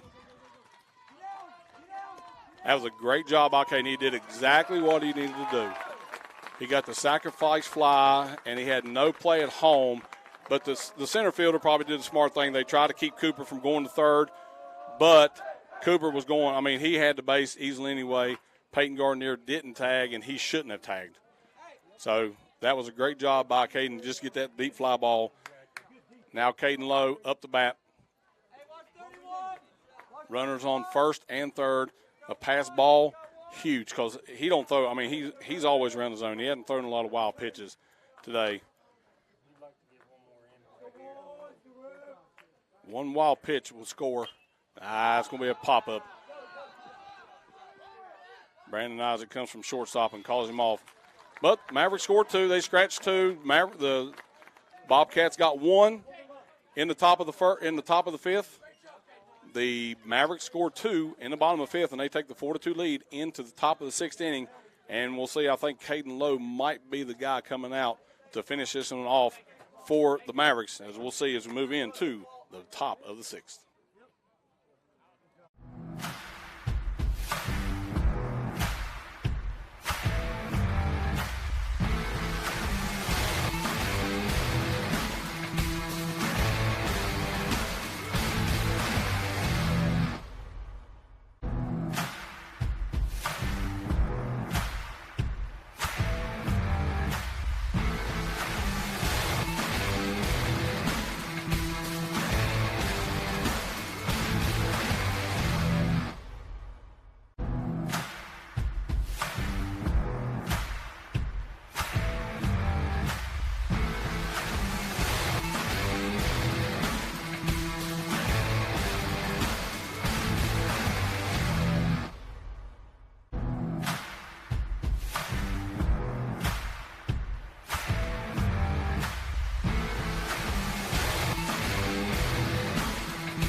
Greenbrier Valley channel.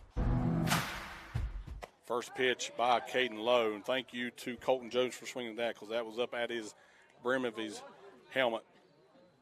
That'll be strike one. It's Caden Lowe trying to finish this one off. Here's a pitch. Good off speed that time by Caden Lowe, number one. So he's way ahead of the pitcher today, Colton Jones. Here's an 0-2 delivery, and swung on and missed. So 3 pitches and 1 out for the senior, hopefully closer today, Caden Lowe, coming in for Caden Hines. So as Jeremy just said, you may have heard him, 1 down, 5 to go. As number 1, Roby Brown, the center fielder, in the batter's box. First pitch ball.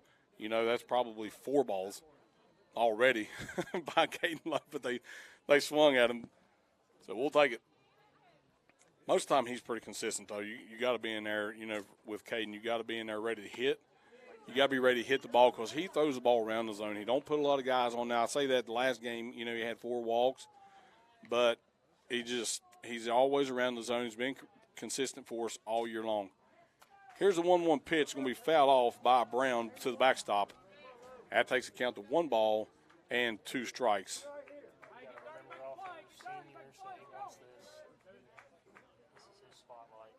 So Caden Lowe on the 1-2 pitch, and got a little bit too much of the plate on that one.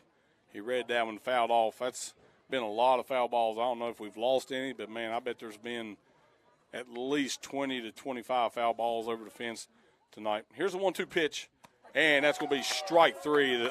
You see the batter, if you can see it on the Greenbrier Valley channel, the hitter raised his arms up, and that ball curved right down the middle of the plate. That'll be out, number 2, back-to-back strikeouts for the senior, Caden Lowe, number 1. So coming to bat is number 7, Allen, your starting catcher today. Checks into the box, Caden Lowe. Here's the first pitch, strike. It's so big. It's so big when you get that first pitch strike, and so far he's doing an outstanding job of getting that first pitch strike. I know he didn't do it the last batter, but he fought back. Here's a curveball on the pitch, and now he's in command. Don't give him nothing to hit. You know, something off speed, you know, a slow dribble or something like that, but way ahead, or you're something up in the zone, something around the letters to make it look like a good pitch. But here's the 0-2 delivery, and swung on and missed. So Caden Lowe comes in, and, man, what a senior leader he did. 3 up, 3 down, all on 3 strikeouts. So he did his job on a big whopping 11 pitches. 11 pitches, 10 strikes. So he did exactly what he needed to do, and we're going to move into the bottom of the 6th. Mavericks lead it 4-2.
And we're back here on the Greenbrier Valley Channel. Mavericks lead 4-2, moving into the top. That bus is going to have to shed some lights out there. He's got yellow flashers, headlights, red lights, everything flashing. We got 4-2. We're in the bottom of 6. Caden Lowe come in for Caden Hines and did exactly what a senior leader should do. He threw a whopping 11 pitches, 10 strikes, and 3 strikeouts. I don't think where those lights are, it's really going to affect, it's not like it's in dead center field. So I think Justin said, let's play. So Feimster in the box. Here's the first pitch. It's going to be high, ball 1. So it looks like, I don't know if Jones is running out of gas or if he's just really getting flustered because he's gave up the runs in that last inning. And most of the time when you get tired, pitches start going high. I don't know why, but most of the time as a pitcher, when you start getting tired, you start lagging behind and everything goes high. And so far, 2 pitches have been high. That would have been close to ball 3. That would have been borderline, but Justin had a pretty good cut on that. Fouled off to the backstop. Senior first baseman,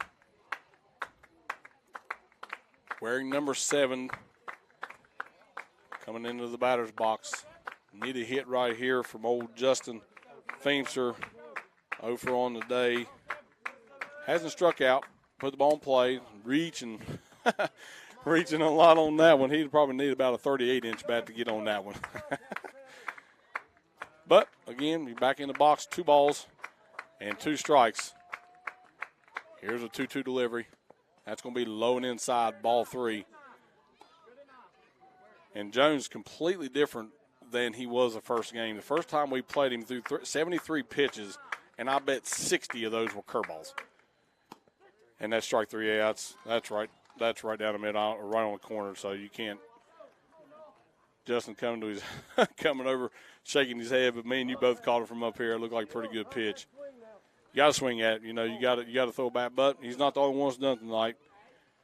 Don't let the umpire dictate to strike 3. If you want to swing and miss, that's on you, but don't let the umpire dictate. And it's hard to do. I get it. I mean, it is hard. Noah Jewell had a good rip last time. Didn't he had a really good hard hit exactly where the center fielder is standing right now, and the ball just hung. I mean, he hit it right on the nose, and I think he took 2 steps and made the catch. So here's a slow roller to the third baseman, Ben Lane, and he's going to rear back and throw it all he's got. That might have been about an 85-mile-an-hour pitch over to first base on that one, and I think he's feeling him because now he's shaking his arm. He might have a little tingle going up his arm on that one, but he made the play. But Noah Jewell has hit the ball every time here tonight. So now Cameron Crislip potentially, I don't want it to be, but potentially could be our last at-bat, but I'd like to see him get on base and give Bryce Neal a chance to hit again. So here's the pitch, and that's going to be low and outside, ball 1 on the starting left fielder, number 12, Cameron Crislip. Here's a 1-0 pitch, and that's going to be on the outside corner. We've had to switch our defense up a little bit. Carson Cohen has been out for a few weeks, and he didn't get any good news this week as he's out for 2 more weeks potentially. So his season most likely is finished with a bone bruise and everything, a little bit of fluid on his arm. So we've missed him. We've had to shift some guys around. There's a good base hit right there by Cameron Crislip to the right center field.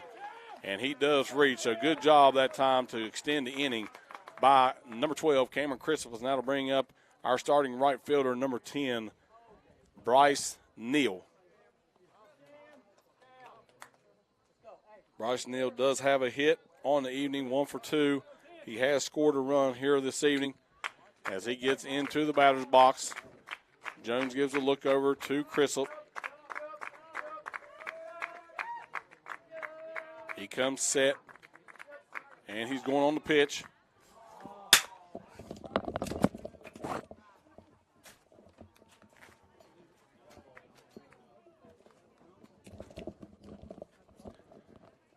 Crislip going on the pitch was fouled off to the backstop by Bryce Neal.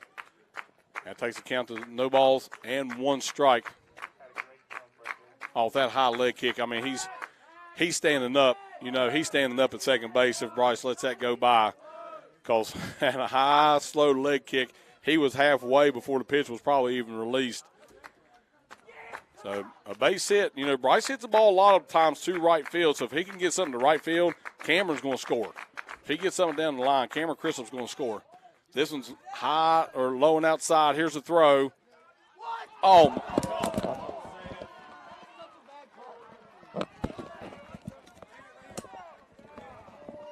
I'll hit mute and we'll go to commercial on that.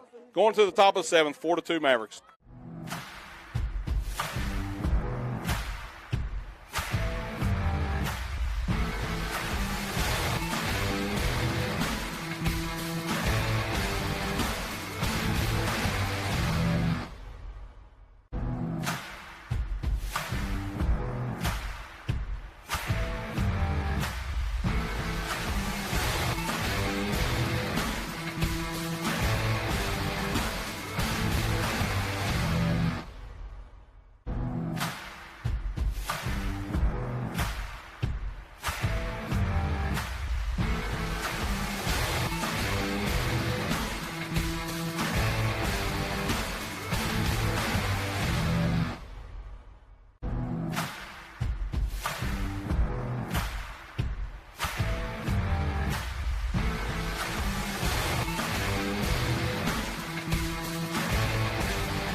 And we're back here at the Greenbrier Valley Channel. We're in the top of the seventh inning.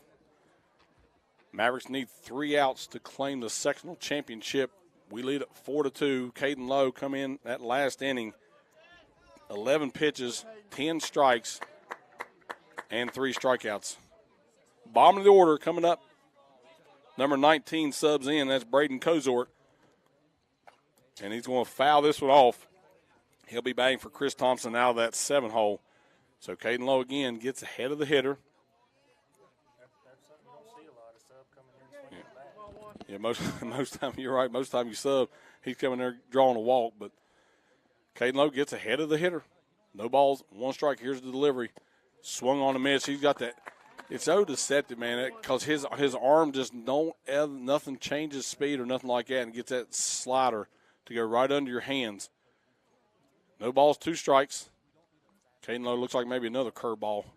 And that's a strikeout number 4 for Caden Lowe. 4 up, 4 down for the senior on 14 pitches. And that'll take 1 out in the bottom of the 7th, 4-2. Top of the 7th, excuse me. I'm used to because I just feel like it needs to be a walk-off bottom of the 7th. Sounds better. It's more dramatic if it's the bottom of the 7th. Number 15 into the box. That's going to be Lowe. This is Matthew Cox, the starting right fielder. Cox on the day with 2 strikeouts and 2 at-bats. Here's the pitch. This is going to be outside. So Caden Lowe with first time tonight behind in the count. 2 balls and no strikes. Here's a 2-0 pitch. Swung on and foul tip back into Cooper. Looked like he might have got a piece of his hand. He'll never tell you if he's hurt anyway. He could be back there having a broken hand or something like that. He's not going to tell you. He's not going to tell you he's hurt. What a competitor. What a competitor. 2-1. And here's the pitch. Low and outside, 3 balls and 1 strike. And it's somebody you don't want to put on base because that potentially brings into play the top of the lineup. And you don't want to get to the top of the lineup. So 3-1 pitch to Cox. Here's the pitch. That's going to be low, ball 4.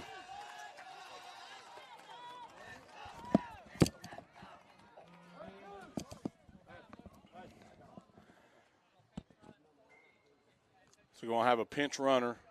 Number 14 is going to sub in. That's Colton Taylor. Is going to sub in for number 15, Matthew Cox, get a little bit more speed on the bases.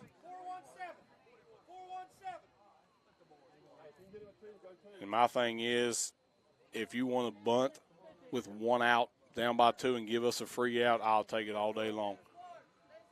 So if I'm Peyton, I'm scooting up and taking this away. Caden's got a pretty quick delivery to the plate. Here's the pitch. High. Ball 1.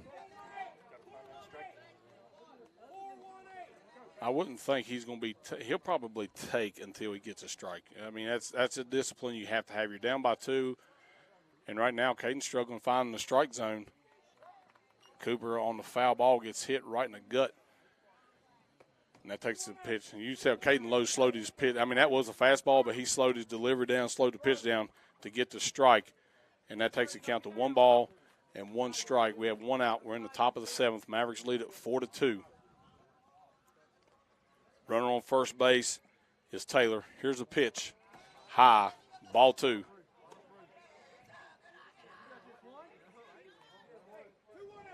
Two one pitch. Coming up.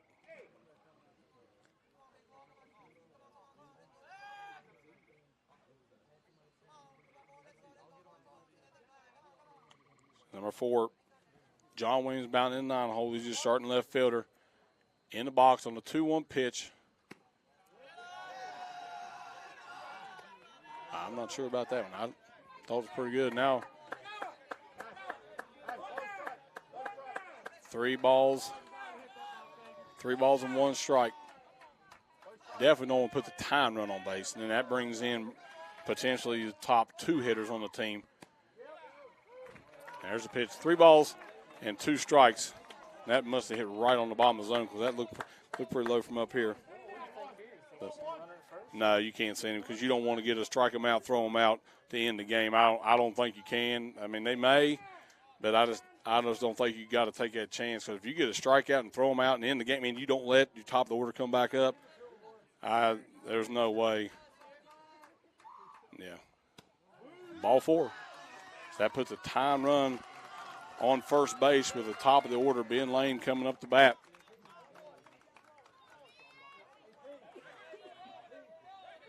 So a lot different situation, a little bit more pressure now on Caden Lowe to throw strikes right now. So back-to-back walks after having a few strikeouts to start the night, coming in relief. 4-2, we're in the top of the 7th. Your third baseman, number 8, Ben Lane, up the bat. Here's the pitch. Swung on and foul tip back to the screen. Strike 1. So, we're sitting in pretty good shape because the way Caden was throwing strikes, man, you're like 7, 8, 9 coming up. We can shut this down. So now, back-to-back walks down at the bottom of the lineup, and now you're back to the top of the order. That's what we talked about. And Ben Lane, you don't want to get this back to the top of the lineup. Here's the 0-1 pitch. That's going to be fouled off down next to the Votech Center along the first base line. No balls and 2 strikes. Got to put something in play. Just like the third base coach said, you're just wanting to put something in play. Make the defense make the play. Don't go down. You got to have something, nothing in the zone right here, something either up or something off the edge or something down in the dirt or something like that, and make him swing. Here's the 0-2 pitch, and that was definitely high in the zone.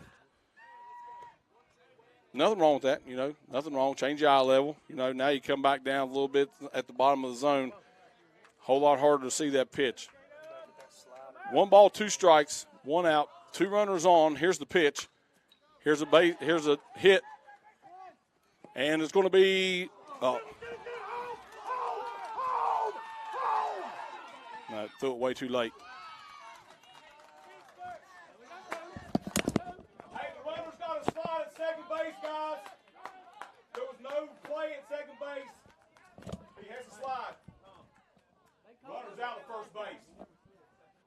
He's got to make a play. Runner's out. That should be a double play ending. That's a double play ball game. Hey, 3-12. He didn't try to get out of the way and come straight into the base. He did. Automatic out. He called it the other night. don't matter. You still got to get out of the way. You have to get out of the way. You have to get out of the way. It's in the rule book. I understand the rule.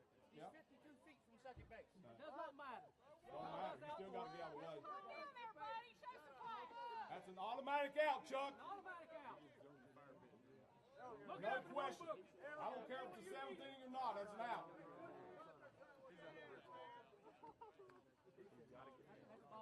He has to get out of the way of the base pass. Better confirm with somebody.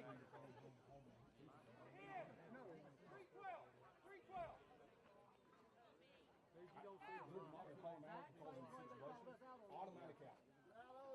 That's what got Tanner. Exactly what got Tanner. Yep. Exactly what got Tanner. It don't matter where he is in the baseline. He has to get out of the way or slide. Tom. They're not going to call him. That's ball game.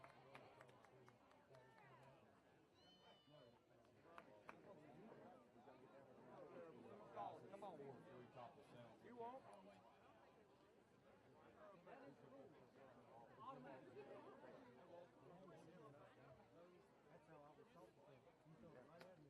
Hey, Dave. He's far enough away. You throw it right at him, and he has to get out of the way. Somebody get the rule book out. He's about right there. He's right on Kate.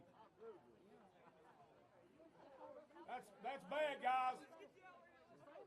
That's bad umpiring. That's bad. That's bad umpiring, guys. Hey, don't paint him well.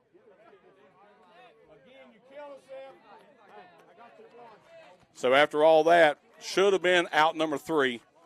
But we moved to 4-3, top of the 7th. Brandon Isaac with a base hit earlier. It puts Ben Lane at first base. 2 outs. Make a play. Make a play. Go, fellas. Brandon Isaac up the bat. I don't know. It's risky, man, to steal Ben Lane. He's got speed at first base, but it's risky to send him and have a chance and out. But you definitely want him in scoring position at first, at second base. Yeah. I'll be anxious to go back and watch this on the Greenbrier Valley channel after we're complete and see how it happened. The third base coach said he was 50 foot down the line. The base is only 90 foot, so that's saying he's only 40 foot off first base. You got a slow runner. Just somebody got to make a play right here. We had, Caden took that one as he should because he was already moving to second base. We got 2 down. We're in the top of the 7th. Score 4-3.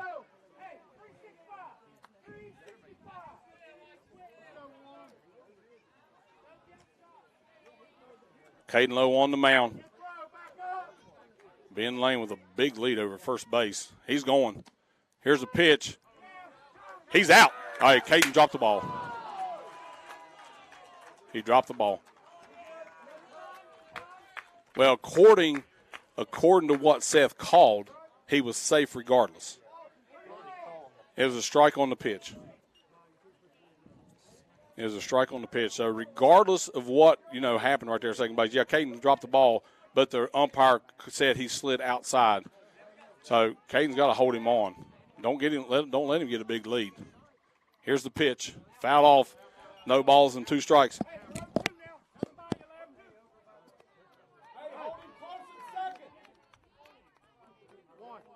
One. Hey, all you got, baby. Don't let him get a big lead. Come on, Lowe. Keep it there, Kate. Stay right there. 0-2 pitch. Brandon Isaac up the bat. Here's the pitch. Oh, my goodness. Caden Lowe threw that one, and that must have been just a little bit off the plate because, man, that looked pretty good. Cooper didn't say much on that one, but good. That gassed up a little bit from Caden Lowe. Here's a 1-2 delivery. Here's a fly ball to deep center field. Bailey Ridgeway is going to miss it, and that's going to tie the game. Brandon Isaac's going to stop at third or stop at second.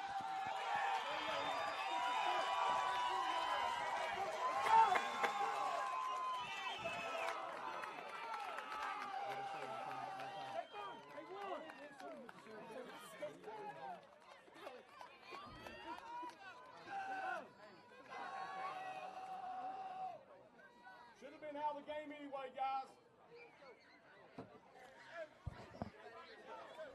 So that'll go over the head of Bailey Ridgeway, the center fielder. Brandon Isaac with back-to-back hits.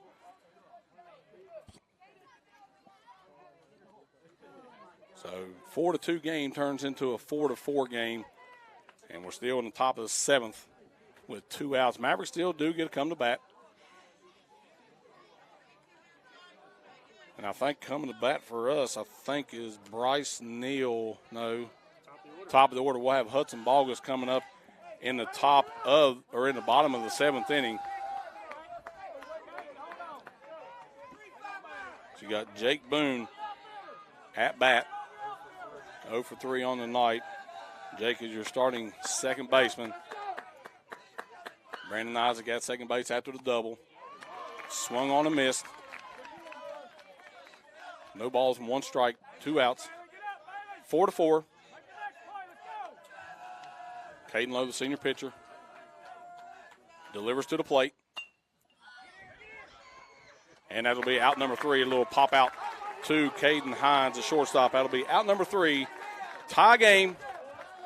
We're going into the bottom of the 7th, top of the order coming up for the Mavericks.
Back here on the Greenbrier Valley channel.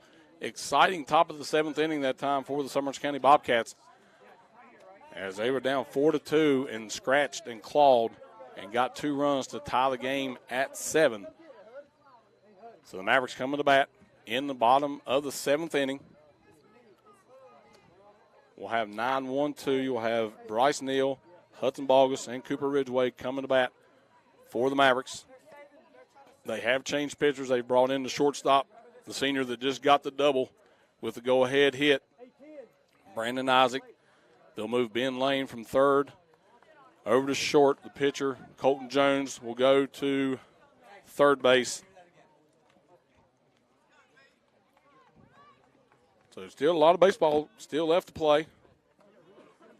Again, if the Mavericks win, they move on as sectional champions to go on to play Charleston Catholic on Monday in Charleston. Summers County wins. We'll be back here tomorrow, weather permitting. If it's rained out, we'll play it on Saturday, weather permitting. If not, I don't know what happens. Haven't heard, but here's the first pitch. Strike right down the middle from the Brandon throws strikes. He threw last night 5 pitches, 5 strikes. I saw it on Game Changer. So he throws a lot of junk, just keeps you off balance. Ball's outside, 1 ball and 1 strike on Bryce Neal, playing right field as he has most of the season there, and pitcher. He's played a little bit of second base. Here's the pitch. Would have been ball 2, but that slow pitch, boy, he saw a big ball coming in there right there. 1 ball, 2 strikes. Here's the pitch, and that's going to be strikeout number 1 for Brandon Isaac. It'll be out number 1 for the Bobcats, as we'll bring up second baseman today, Hudson Bogus. what you want right here, though. Seniors. This is risky. You know, you got Colton moved up right now, but if he could push bunt one down the first baseman, Brandon's pretty quick coming off the mound. I mean, he's fast, so a bunt would be pretty tough to get on base. Here's the pitch. It's going to be outside, ball one.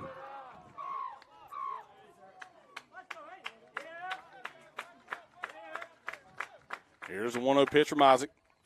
Swung on a missed.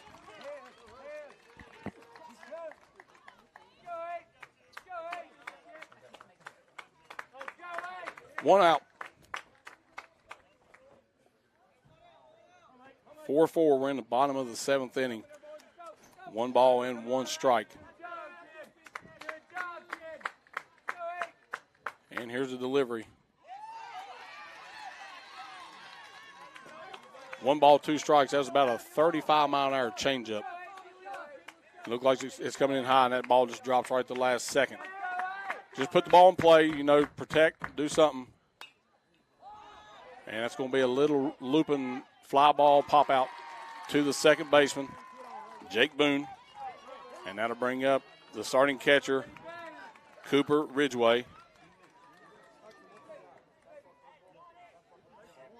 Just like the dugout said, you don't want nobody better up there. Senior leader in 3 sports.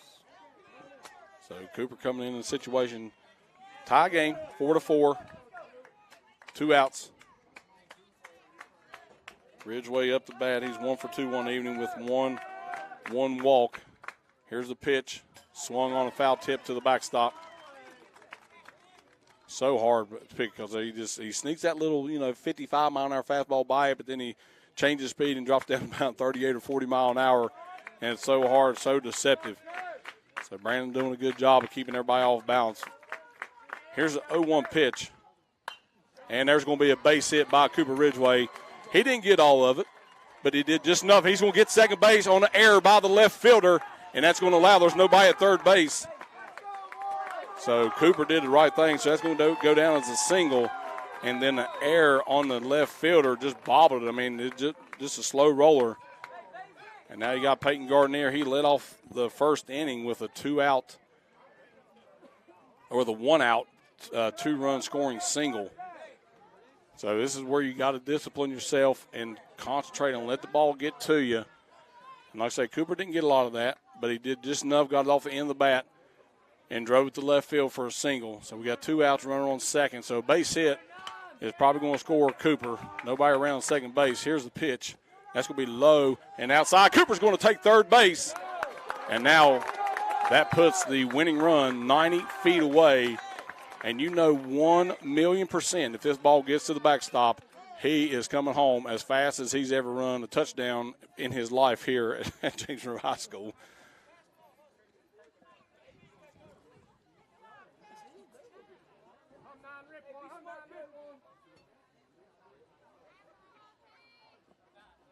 I think Brandon looked, he probably had a good idea.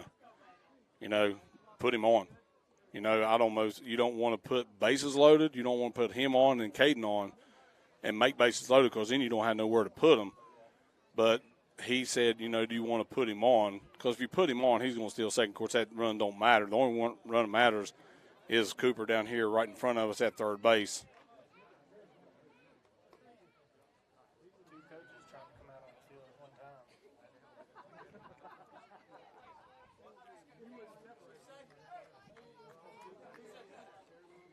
So they're definitely going to put Peyton Gardner on. He's already taken his gloves off. So they're walking Peyton Gardner and they're walking Caden Hines to get to Caden Lowe. So if you want to be the hero, this is it. This is your sectional championship. Nowhere to put him. But like I say, Brandon's going to throw strikes. You got to be patient, step back, and drive something. So Caden Lowe, the senior, up the bat. This is where he can redeem himself. He did give up a 2-run lead. So be it. That's over with now. He gave it up. Come in, got the first 4 guys out with strikeouts, put a couple guys on. Summers County did what they had to do. Now, you come in with bases loaded, 2 outs. A base hit wins it. A walk wins it. Nowhere to put him. So Cooper's going to get a big lead right here with him going from the windup. Here's the first pitch. And Caden Lowe just puts his bat out. Almost like a check swing bunt type. I don't know what kind of motion that was, but again, Brandon done what he needed to do and got the first pitch strike. So now he's kind of in control of the batter, Caden Lowe. So he's going to call. Tom's going to call him down here, give him some instruction.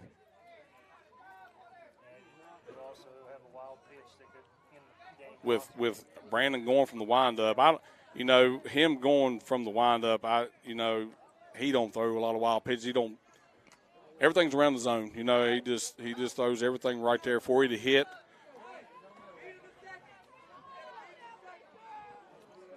So no balls, one strike. Again, we're in the bottom of the seventh. It was 4-2 in the top of the seventh. Summers County did what they needed to do. They come in and got 2 runs. See, this right here is illegal. Here's the pitch. Swung on and missed by Caden Lowe. So now you're down 0-2.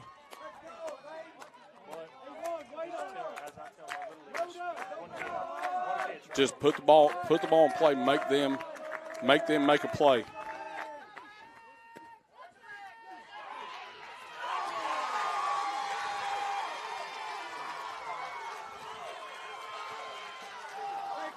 Cooper tries to steal home, and he's going to be called out at the plate.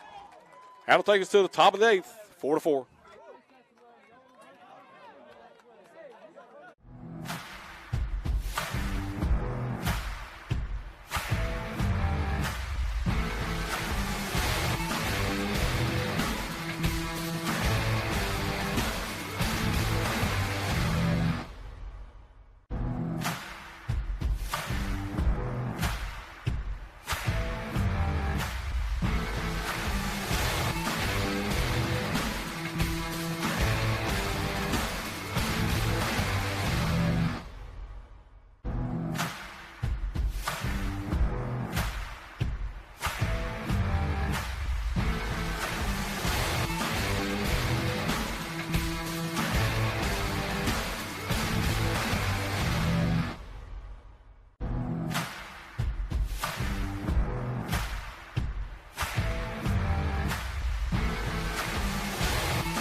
Back here on the Greenbrier Valley Channel, going to the top of the 8th.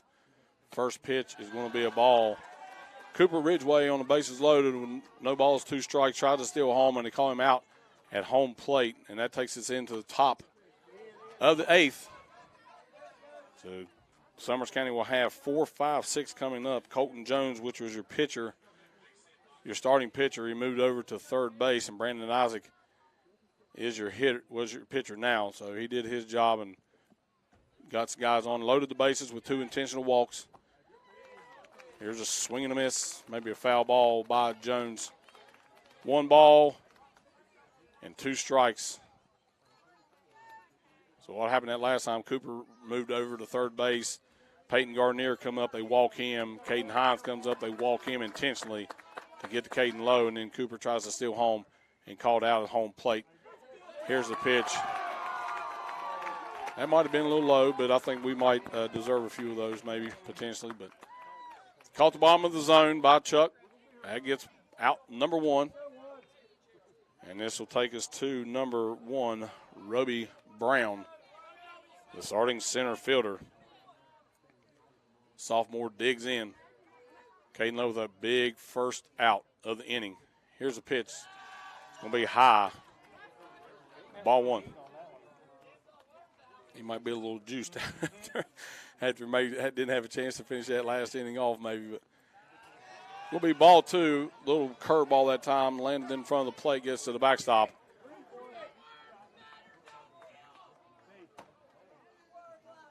Most likely, I wouldn't think they're going to swing until they get a strike and try to get this first runner on. Caden Lowe gets his sign. Brown digs in. Here's the pitch. It's going to be outside. Ball 3. 3 balls, no strikes. We got 1 out. 4-4. I'm sure Roby's got to be taken all the way. Ball 4. 4-pitch walk. By low, nothing hurt right there. Yeah, you do put the potential, go ahead run on first base.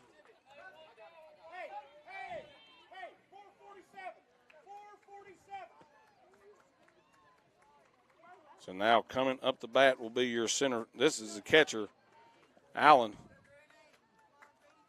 Brown on first base. Not much of a lead. First pitch strike. And he gets ahead of the hitter. No balls, 1 strike. 1 out. On a strikeout from Caden Lowe. Here's the pitch. It's going to be a shot to right field to Bryce Neal. That'll be out number 2. So that takes it to 2 outs here in the top of the 8th inning. Pretty good little hit, but Bryce is playing pretty shallow and taking those away. And that brings up first baseman Chris Thompson. Digging in, a little bit bigger lead this time. Here's the pitch, right down the middle.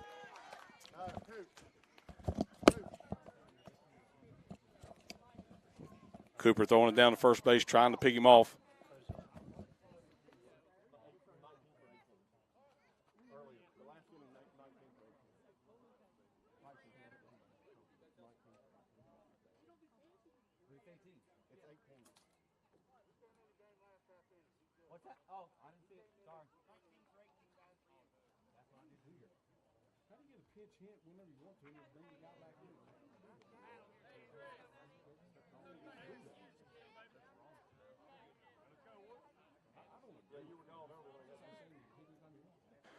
Here's the 0-1 pitch.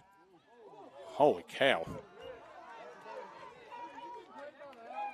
Must have been a 1/4 inch high. 1-1. 2 outs. That looked like a pretty good pitch from up here, but again, it's hard to see all the way up here. Here's a throw over, trying to keep Brown closer to first base. Bailey, look at Bailey Ridgway's backed up probably about 15 feet from where he was a little earlier. Here's the pitch. Outside, ball 2. 2 balls, 1 strike. We got 2 outs. We're in the top of the 8th inning. 4-4. Again, James Monroe wins this. They will move on next week to the regional. Summers County wins. We'll be back here tomorrow, weather permitting. Here's a pitch. Swung on and missed. 2 balls and 2 strikes.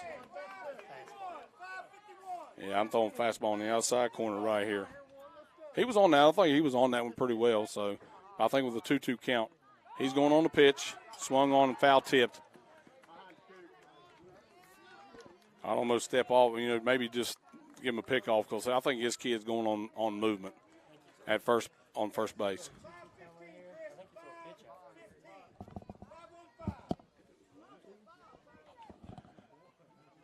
So we'll do it again. 2 balls, 2 strikes, 2 outs. He's going. Yep. And swung on and missed. So Caden Lowe, after he didn't get a chance to bat with bases loaded, he can't come in, does his job, gets a strikeout. The end of the inning, we're going to move to the bottom of the 8th inning, and we will be bringing up Caden Lowe, Justin Feimster, and Noah Jewell.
we're back on the Greenbrier Valley Channel.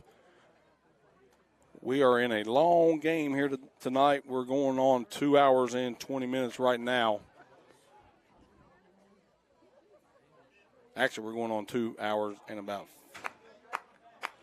40 minutes. 2 hours and 40 minutes so far. We're in the bottom of the eighth. We're 4-4. Caden Lowe back up the bat. Here's the first pitch, swung on and missed. He was way out in front of that one. Like I say, Brandon's fastball, is probably about 55, 56. Here's a slow grounder, and he's going to be safe at first base.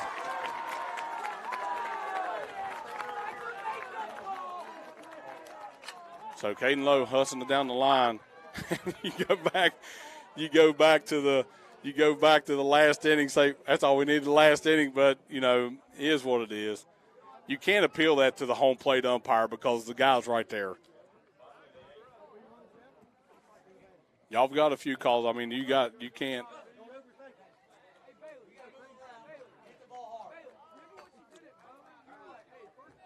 So that brings up number 7, your first baseman today, Justin Feemster. So Caden Lowe did exactly what he needed to do. The first guy gets up and gets on base. Lead off, go ahead run. Here's a pickoff move. I think Brandon, he's not going to overpower you for that pickoff move. He's just going to do something to keep you honest and keep you close over at first base. So Feemster in at bat. Here's the pitch. And it's going to be a foul ball out behind the plate. That'll take the count to no balls and 1 strike. And I think if Caden Lowe can get a good jump, if Brandon goes with that same delivery, with that high leg kick, I think he can beat the ball to second base. But I've been impressed with this catcher because he's made some good throws down to second base because Ben Lane's been a catcher all year long. So here's the 0-1 pitch. There's going to be a base hit up the middle by Justin Feemster.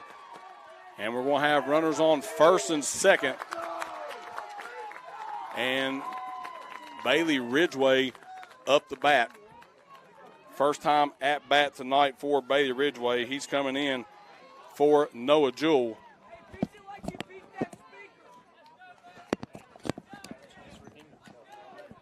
So Noah Jewell will check out. So that'll kill the DH. Bailey Ridgway will come in and bat in his spot. So first 2 guys on for the Mavericks. Caden Lowe moves over to second base. Justin Feemster on a hit moves to first base. Caden Lowe with we call it a swinging bunt. Put it in the exact spot where you had to get on base, right down in front of us along the third base line. He gets on. I mean, it was a bang-bang play. Could have went either way. We get the benefit of the call. So now your winning run stands 180 feet away. So I think you got to try to bunt him, I think, at least the first pitch.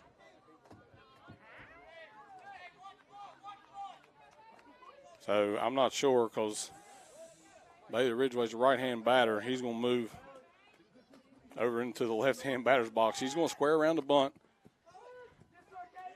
Oh, he's going. That's going to be the game winner as the catcher throws the ball away, and they'll walk it off on an error from the catcher. And, you hate that because it's been a great game. But, that's a tough way to end the baseball game because this has been a battle. And that's one of them things you just say, don't throw it. But in the heat of the moment, that guy's going to chuck the ball down to third base. It gets by Ben Lane, come over to third base to cover because Colton Jones moved up to protect against the bunt. Ball gets by him. Caden Lowe gets the winning run, and that'll take the Mavericks on to sectional champions. They win it 5-4 in 8 innings, and that'll take them to the regional tournament for the second year in a row to play Charleston Catholic. That'll start on Monday. It'll be a best 2 out of 3, so most likely the second game, definitely the second game will be here on Tuesday. And then if it goes 1 game, 1 win each, we'll go back down to Charleston on Wednesday. But you did what you had to do. different situations. A lot of things happened right there in the end of the game. But the Mavericks come out on top, winning it 5-4 in 8 innings.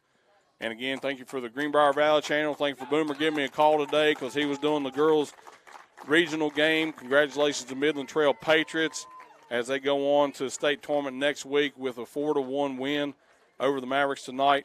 And, again, we just thank you for the opportunity to come up here and be able to broadcast the game for you. And what a ball game we had here tonight. And, again, your final score here from Linside, James Monroe 5, Summers County 4.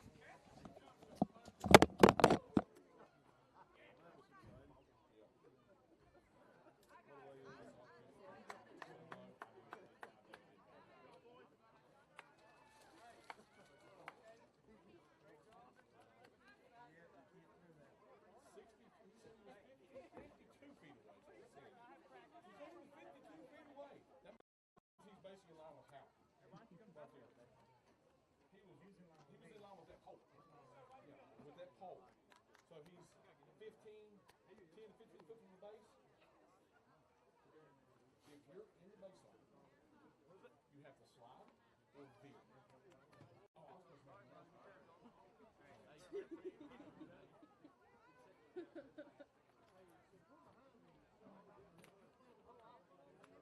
What a ball game. Hold on, guys. What a ball game here tonight. Congratulations, Summers County, on a great season. What a ball game we had here tonight in 8 innings. What a great way to end it. And right now, your Region 3, Section 1, sectional champions, the James Monroe Mavericks.